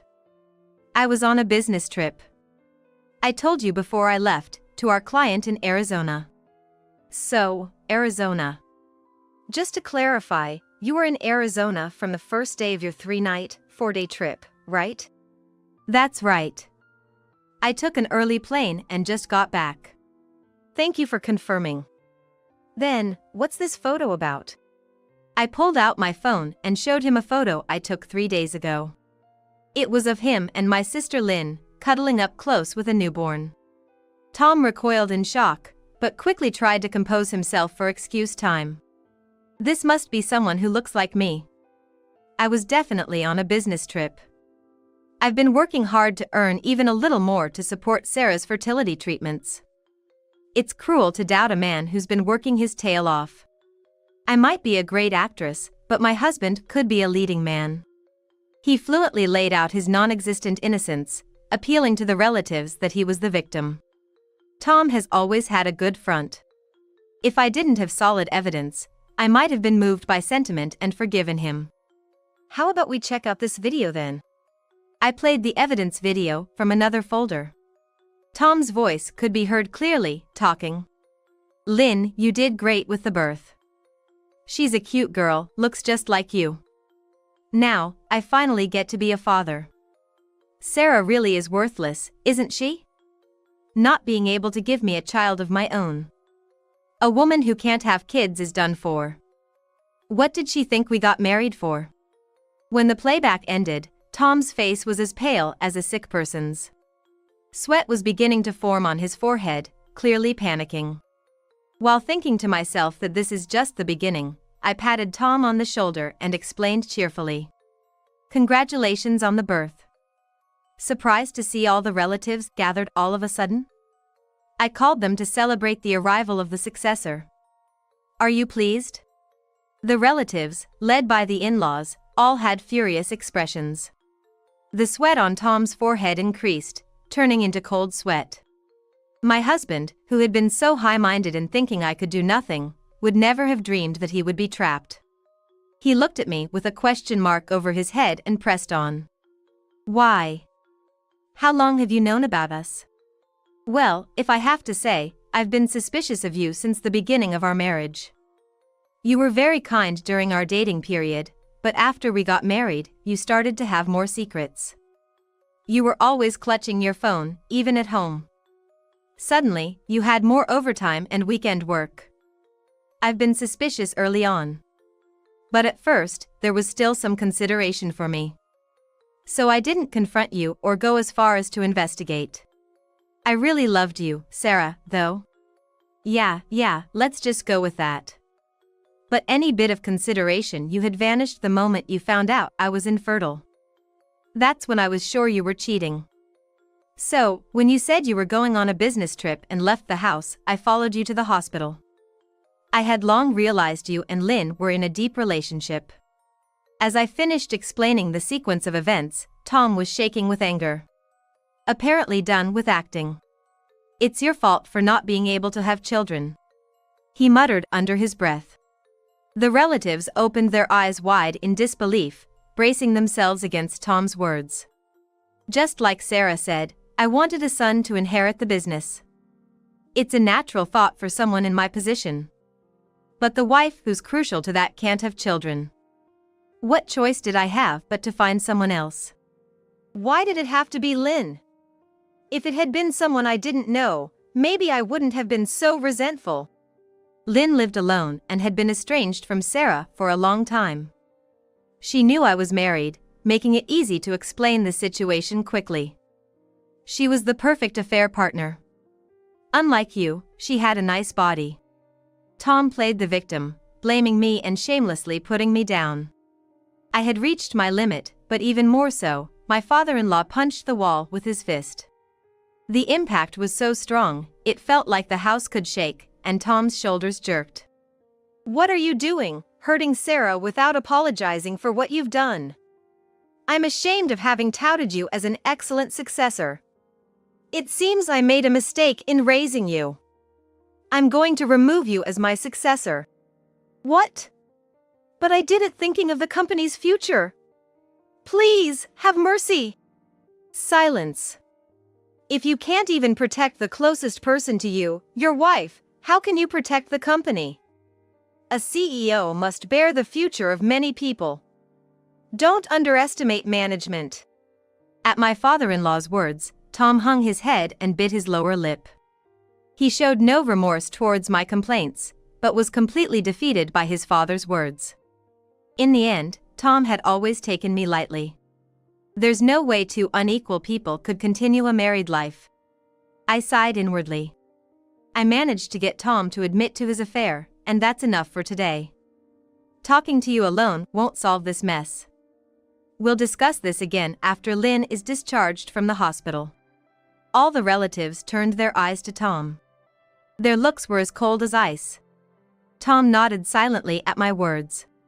For a while, I would be living alone at our house, waiting for the day we could talk. I really wanted to resolve the issue as soon as my sister Lynn got discharged from the hospital, but going out with a newborn wasn't possible. Though the baby was born from Tom and Lynn's affair, the baby wasn't to blame, so I decided to wait a bit until things settled down. As for Tom, he's been living with his parents-in-law. He must be feeling like he's sitting on pins and needles. I keep getting nagging messages from him saying, "Do something about it." I haven't replied even once because it's not my problem. 3 months passed, and I invited my sister and Tom, along with my parents-in-law, back to our house. The baby seemed to have a firmer neck, looking quite stable. Lynn appeared a bit more composed, so I thought we could have a proper conversation now. I started by explaining to Lynn what we had discussed at my house last time.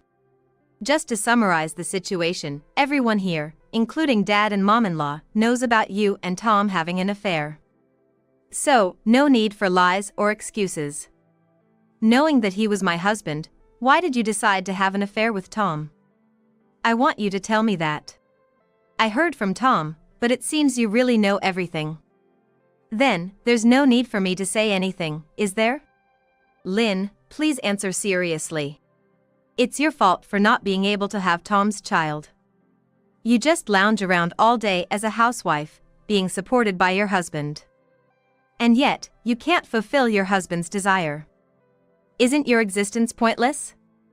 Not contributing to society either through work or raising children, you're just a useless being. Lynn laughed at me mockingly. Yes, this is the kind of person she is. Remembering the past, I started to feel sick. Actually, our parents died when I was very young. So, my older sister Lynn was like a parent to me, but even back then, she would frequently belittle me. A crybaby, useless, a leech. Even as an adult, I haven't forgotten those words. Lynn twisted her face in ugliness and spoke to me as if spitting out. After all I've done to raise you, you forget my kindness and blame me? I was just fulfilling Tom's wish. It's your fault for being useless.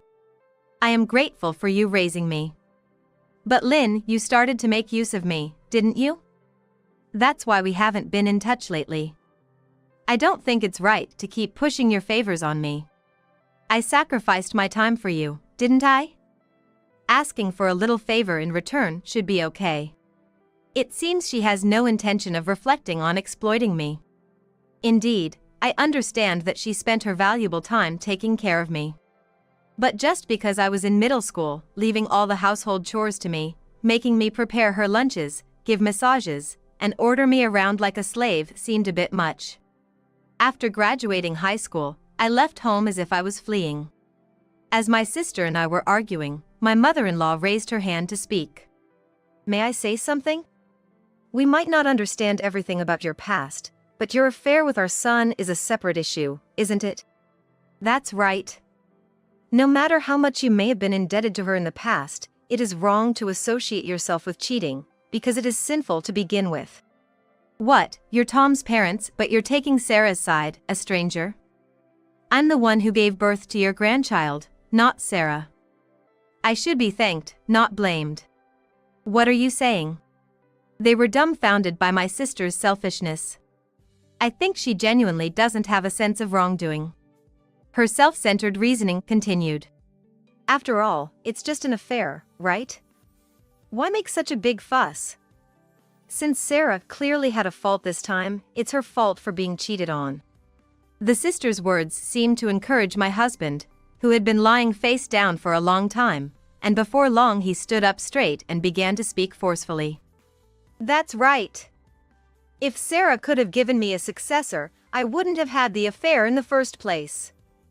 There's no reason to continue being a couple with Sarah. I'm divorcing you. I'll build a new family with Lynn and our child. At Tom's statement, my parents turned red with anger and lashed out at both of them. What nonsense are you spouting?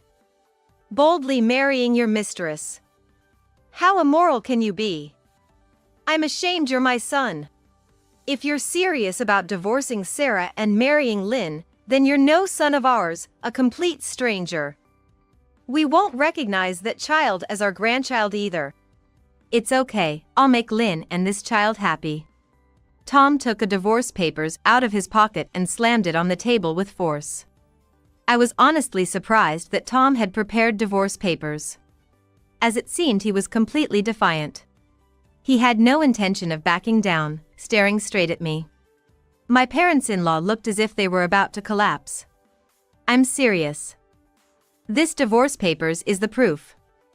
I've already filled in my part, so you just submit it. Well, goodbye. Dad. Mom. Saying this, Tom left with Lynn and the child before the parents could stop him.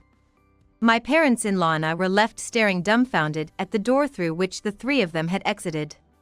I'm so sorry for our foolish son. I can't believe our child would do something so reckless. Please let us apologize. No, I'm sorry for my sister's actions. We all apologized to each other. Having a soap opera-like drama unfold within my own family is truly embarrassing, but I have no intention of just looking the other way. I won't let this end here. You two have acted against basic human decency, and I'll make sure you regret it. Sarah, if there's anything we can do, don't hesitate to ask. That's right, we're on your side.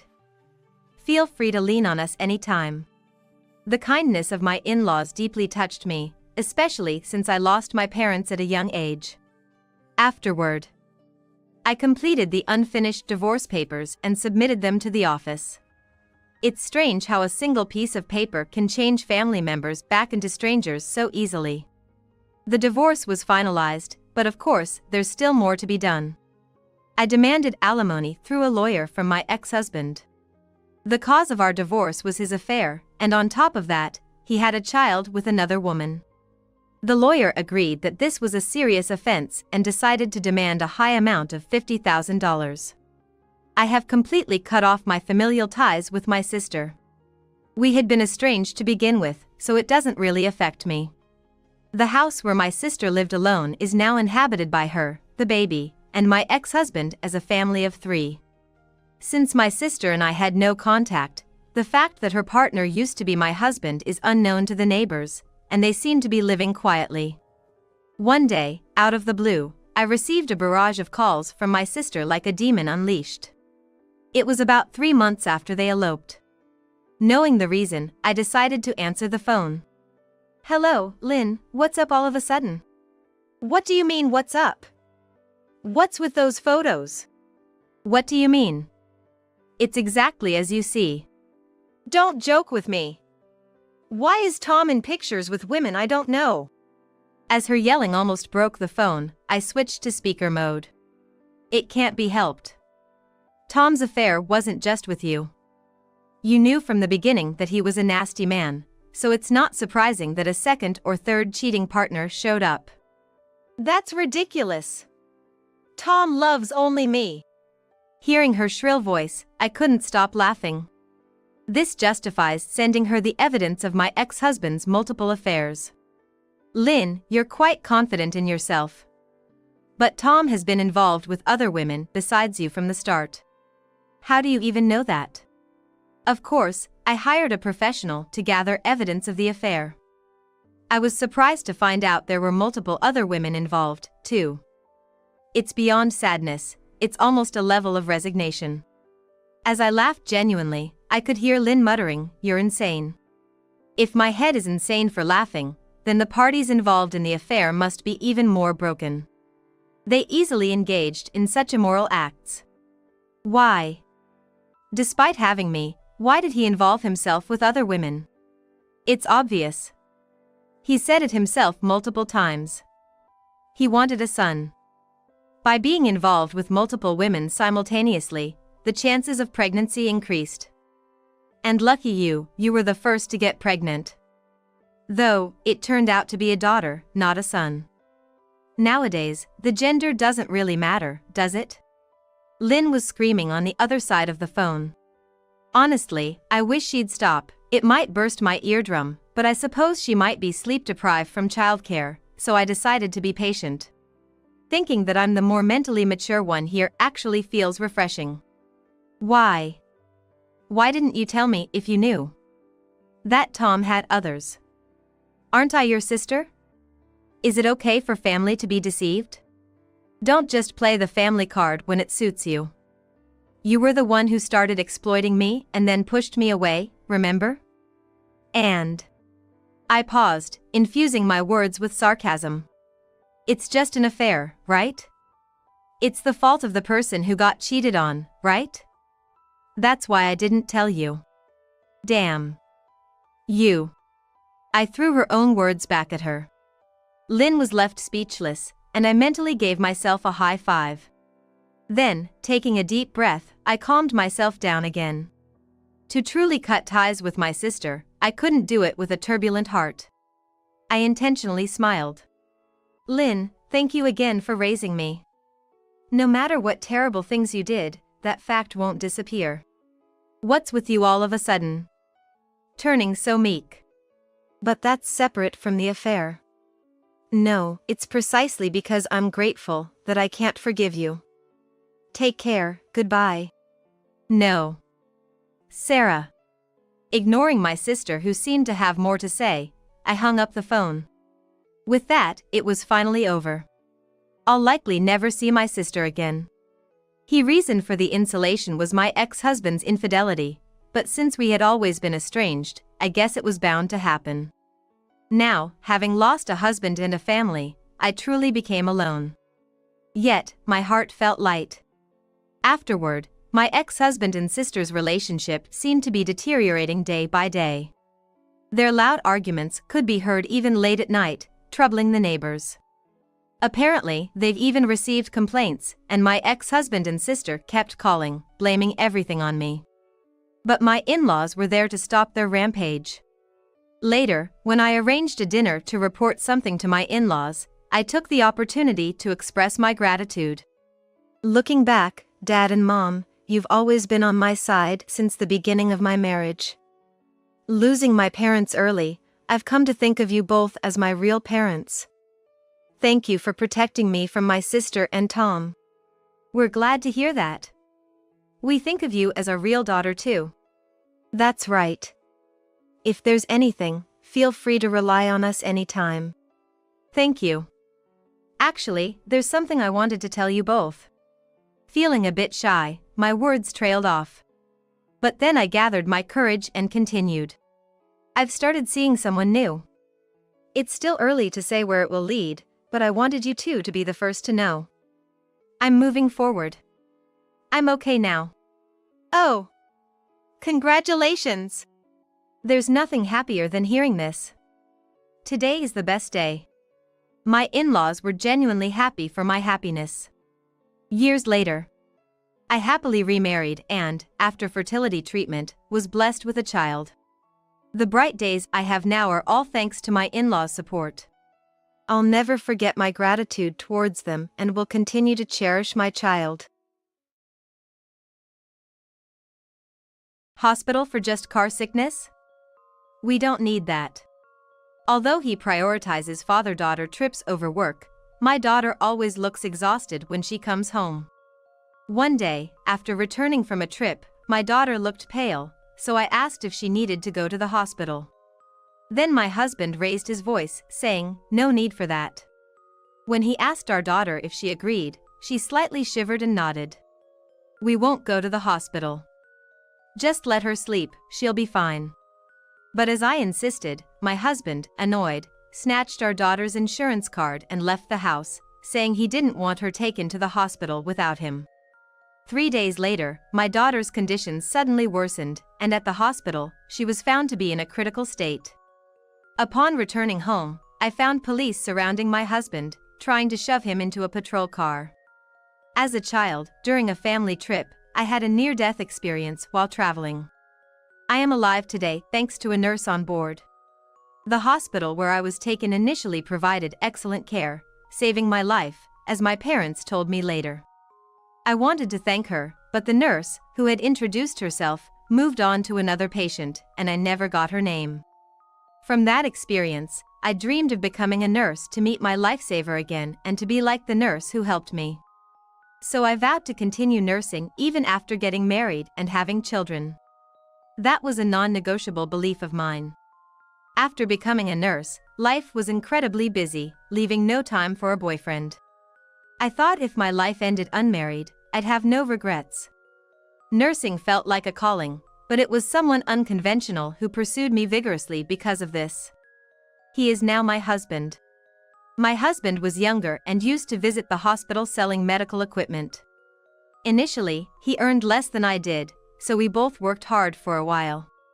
In my 20s, I wanted to have a child, but I sealed that desire away, fearing it would pressure my husband. Perhaps that was wrong, as later his hard work was recognized at work, leading to promotions and a higher income than mine. He then suggested, given his earnings, that we could start a family. I was overjoyed, yet strangely, I struggled to conceive. Finally, in my mid-30s, I successfully became pregnant, and my husband, overly protective and worried, cherished me throughout the pregnancy. I was deeply grateful for meeting, marrying, and having a daughter with him. I felt overwhelmingly happy, almost unsure if I deserved such joy. Our daughter was incredibly adorable, inheriting the best traits from both of us, making me proud even if others called me doting. My husband actively participated in parenting, being the ideal partner. Thanks to him, I returned to work sooner than expected, requesting a transfer to a daytime shift with more flexible hours, which was readily approved. My in-laws, living nearby, were very understanding of our working parent status, allowing us to rely on them when necessary. I felt immensely fortunate for this supportive environment. When our daughter started kindergarten, my husband suggested it might be time for her to start some educational lessons outside school. I remembered hearing from nurse colleagues that kids these days often start learning second language in kindergarten. The thought of my daughter needing to start such activities made me weary. A lesson is something that will not last long unless the person in question is interested in it. This was true in my childhood. My grandparents thought that since I was a girl, I should be given girly lessons, but my parents often argued that I should be allowed to do what I wanted to do. Eventually, I never took up any hobbies except for a tutoring school for exams. So, I didn't plan to force my daughter into anything unless she showed interest. Yet my husband's ideas were surprisingly similar to my grandparents. Since you're a girl, how about piano, flower arrangement, or ballroom dancing? Ballroom dancing? Not ballet? My husband says that ballet is too vulgar for a girl in tights and lifting her legs. I want my daughter to grow up to be neat and pretty. I don't want her to expose her skin to an unspecified number of men. For my part, I think it is best for children to grow up in a carefree environment. It would be better if they could study and play sports a little, but I don't intend to force them to do so. However, it is good for them to learn some sports because it is good for their health and immune system. When I was a child, I had a hard time in pool because I couldn't swim. So I suggested she might try swimming for now, but he rejected it, citing concerns about too much skin exposure in a swimsuit. Eventually, we agreed not to enroll her in any lessons during kindergarten, as forcing activities on her at such a young age seemed unwise. Differing views on a child's education are common, settled by advice from experienced mothers and my husband's parenting finished superiors. Our daughter made many friends in kindergarten, always laughing and playing, growing up healthily. She has become so well known as a beautiful girl in the street, and even to us, her parents, she has become a beautiful face. In elementary school, she became interested in piano as her close friends started lessons, leading her to start as well. Buying a grand piano was impossible, but my husband, without consulting me, bought a used one. This led to a mild argument, witnessed by our daughter, making her feel obligated to continue. I believed it was better to wait until she was genuinely engaged before purchasing. A compact electronic piano would have sufficed. She continued piano lessons until graduating from elementary school, more out of obligation to her father than passion. She wasn't particularly talented in piano, nor strong enough for competitions.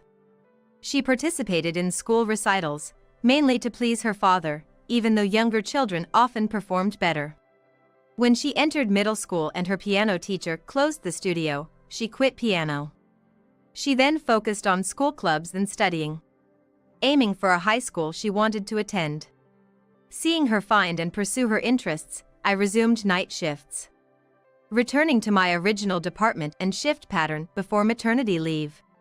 With my husband still finishing work on time, I could commit to night shifts without worry. I'm very grateful to him. During her elementary years, my husband had restricted her from sports, fearing injury, especially ball games, even requesting her teachers to excuse her from such activities at school. Entering middle school, she eagerly joined the popular softball team. Though she was slim in elementary school, she's now eating well, growing stronger, and her tan skin radiates health. My husband, seeing her thrive in softball, stopped insisting on traditionally feminine activities. 2 months into middle school, a rift began to form in our family. It started when even on my off nights, dinner was separately prepared for me. My daughter and I will handle our dinner. You can eat whatever you like, my husband said. Then I'll join you for the meal you've prepared.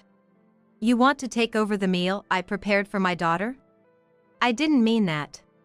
After a few such exchanges, it became the norm for me to eat alone, regardless of how early I returned home, as they would have finished their meal. On weekends, my husband began taking our daughter on trips. We couldn't travel much during her piano days in elementary school, so I want her to make up for it. What about me? You should just work as much as you like. Nursing is your calling, right? You wouldn't take off work for a trip, would you?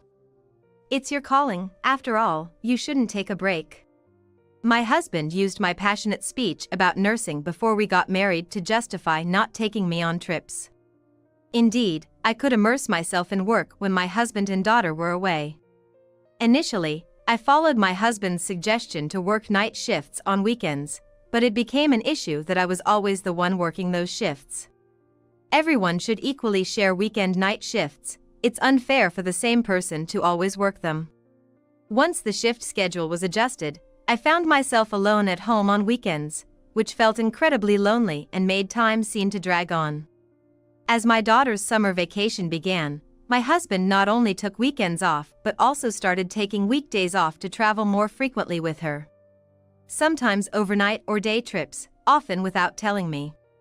Around 1/3 into the summer break, they returned from a day trip, and my daughter looked very sick, pale, and bloodless. What happened? You look really unwell. It's just car sickness. I suggested staying overnight, but she insisted on coming home. It's her own doing. I couldn't understand how he could treat our beloved daughter so coldly. Feeling distrustful of his attitude, I decided to check on my daughter directly. Knocking on her room's door, I got a response. Are you okay? Yes. But I don't want to eat. You don't want to eat? Are you sure you're not forcing yourself? I'm not. I just need to sleep. Please leave me alone. She's a teenager. She might have things she can't easily share with her mother. I decided to let her be for the night and see how she felt.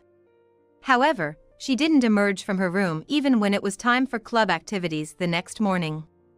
I prepared lunch for her and left for work, calling during the day, but she never answered. Returning home, my husband was already back and retreated to his room after stating they had finished dinner. Asking about my daughter, he replied she was fine and not to bother her. Bother her? I was puzzled but couldn't get more information as he seemed averse to discussing it further. In the kitchen, I found the lunch I prepared for her untouched and thrown away. I immediately went to check on her. Are you really okay? Can I see you?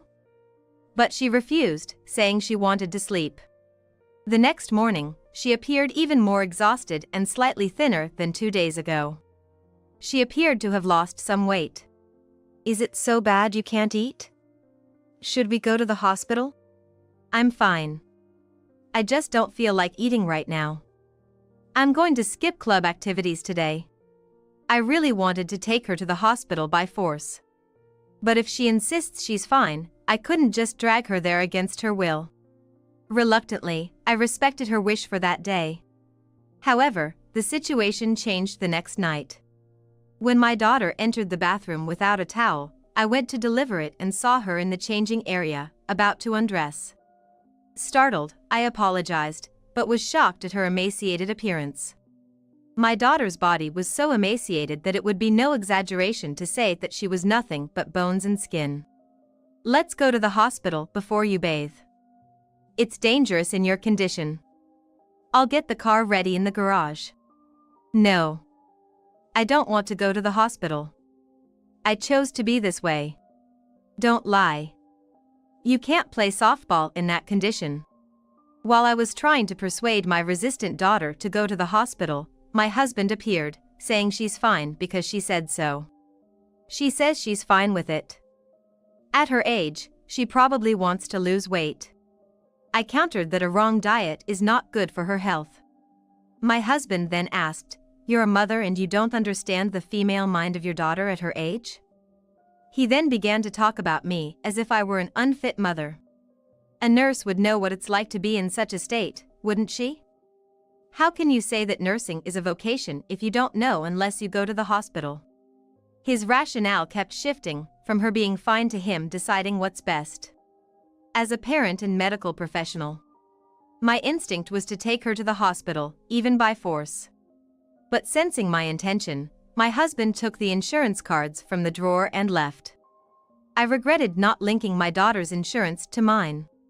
Despite the cost, I decided she needed to see a doctor. I tried convincing her with promises of a female doctor and assured her not to worry about money, but she steadfastly refused. Overwhelmed by her crying refusal, I gave in, deciding to persuade her over time. But things took a drastic turn. While I was briefly away, she bathed and collapsed. Assuming she overheated, I drove her to my hospital. Although my husband still had her insurance card, I knew we could settle the difference later. The hospital accepts credit card payments, so no matter the cost, my daughter's life is irreplaceable. I had requested female doctors for any emergencies involving my daughter, so upon our arrival, they immediately accommodated us. The diagnosis revealed she had fainted due to anemia. However, the doctor's explanation continued. Shockingly, my daughter was suffering from malnutrition. I thought she was just on a strict diet. But I always packed her nutritious lunches for school, and our meals at home were healthy. Although my husband also cooked, I did it more frequently. What was going on? Then, with tears, my daughter begged for help. I've been too scared to speak up about Dad. But I can't handle it anymore. I knew my husband had high expectations for her. But I never imagined he was enforcing them. He had set an ideal body measurement for her and was forcing her into harmful dieting practices. My pelvis is wide, and I can't slim down that area. He said I'd have to shave down my bones to get thinner. She mentioned that my husband suggested doing it himself to save hospital costs. It might sound like a joke, but for my daughter, my husband's words were absolute, dominating her reality. The reason we stopped having meals together was to conceal her extreme dieting from me. She was also discarding parts of her lunch I packed, to avoid going hungry from skipped dinners, complying with my husband's demands. Gradually losing strength, she couldn't even keep up with warm-up exercises in her club activities and felt she had no choice but to quit. Their solo trips were for attending model auditions. Though told to quit the club to avoid tanning, she used sunscreen to continue secretly. As the dieting became harsher, she reached her physical limits and couldn't maintain it. Feeling powerless against my husband, she was becoming apathetic. But she sensed it was only a matter of time before I discovered everything. However, she feared my husband wouldn't pay for her desired high school if he found out. I was ashamed of thinking my husband, who actively engaged in housework and childcare, was the ideal, supportive spouse. His involvement had ulterior motives. Crafting his version of a perfect daughter during my absence, not out of respect for my wishes. My husband saw our daughter as an object he could mold at will, igniting my fury. She is not a doll but a sentient individual, not property of her parents. Realizing he didn't understand this basic fact was utterly disillusioning. I apologized to my daughter for not noticing sooner. There were signs. Like the issues with meals and vacations.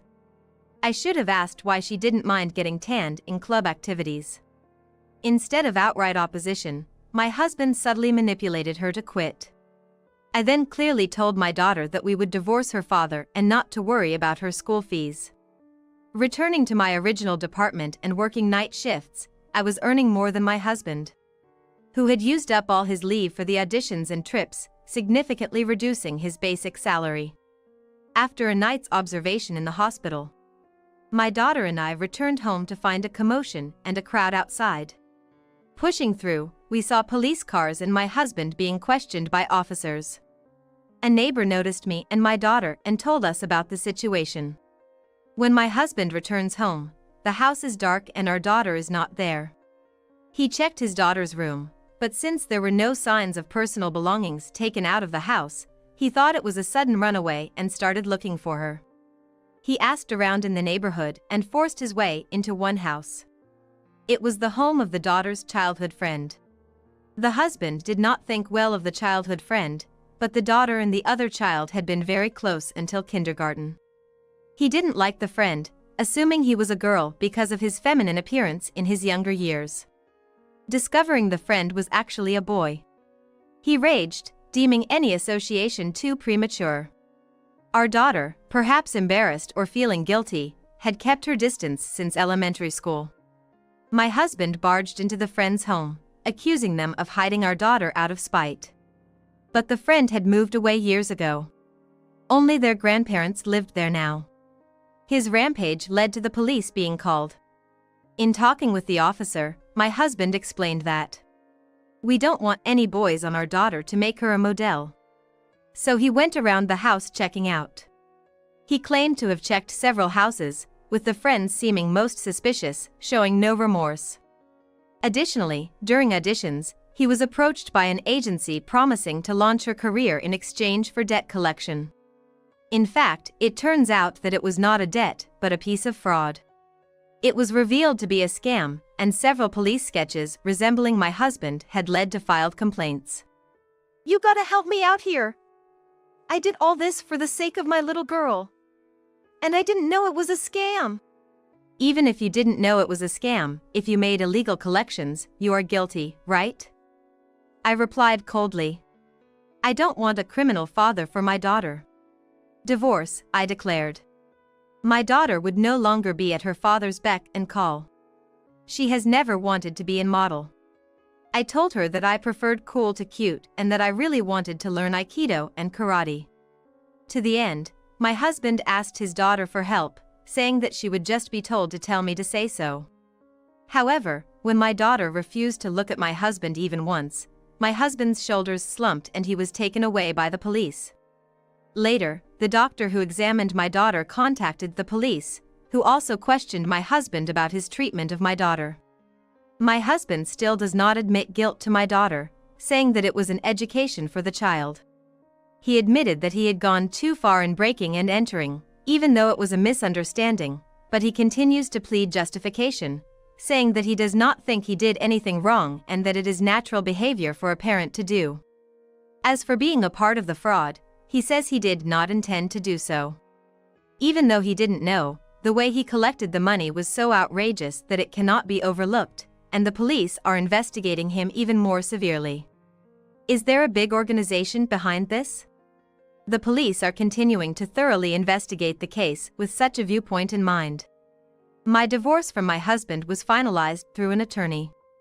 Neither my daughter nor I have visited my husband even once. My husband told us through his lawyer that he wanted us to come, but we didn't go because there was nothing to talk about when we showed up. After that, I received a number of letters from my husband, who had grown numb. Each letter is long, about 10 sheets of letterhead, but there's no apology and reconciliation, and the contents are similar or the same each time. While apologizing, my ex-husband's skewed expressions of affection for our daughter made her feel uneasy, saying it was creepy. I couldn't bear to read them, so I returned them, but they kept coming back, so I decided to tear them up as soon as they arrived. My in-laws gave me a very polite apology. Even after divorcing my husband, my daughter remains their grandchild. She was fond of her grandparents. They told us to ask for help anytime we needed it. But given what had happened with my husband, I vowed to live independently. Although I wouldn't stop my daughter from seeing her grandparents if she wished. Thus, my daughter and I moved out of the family home to start anew near the high school she wanted to attend. She set new goals, excelling in her studies and club activities, and seemed to have made good friends, often chatting with them in front of our house after school.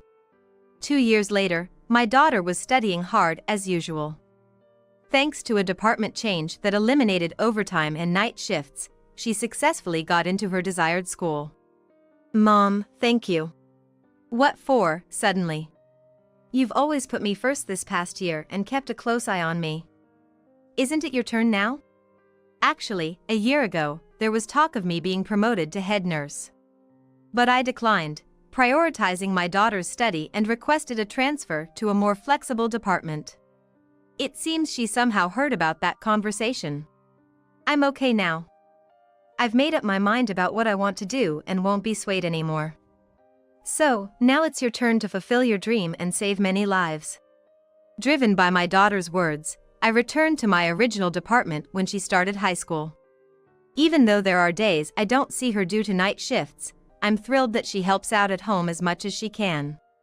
Coming home in the morning and eating the breakfast she made, I think about what we'll eat and talk about tonight, feeling truly happy. I will continue to watch my daughter grow up and to be a nurse like the nurse who saved my life as a young girl, and today I live firmly on 2 feet, a nurse and a mother.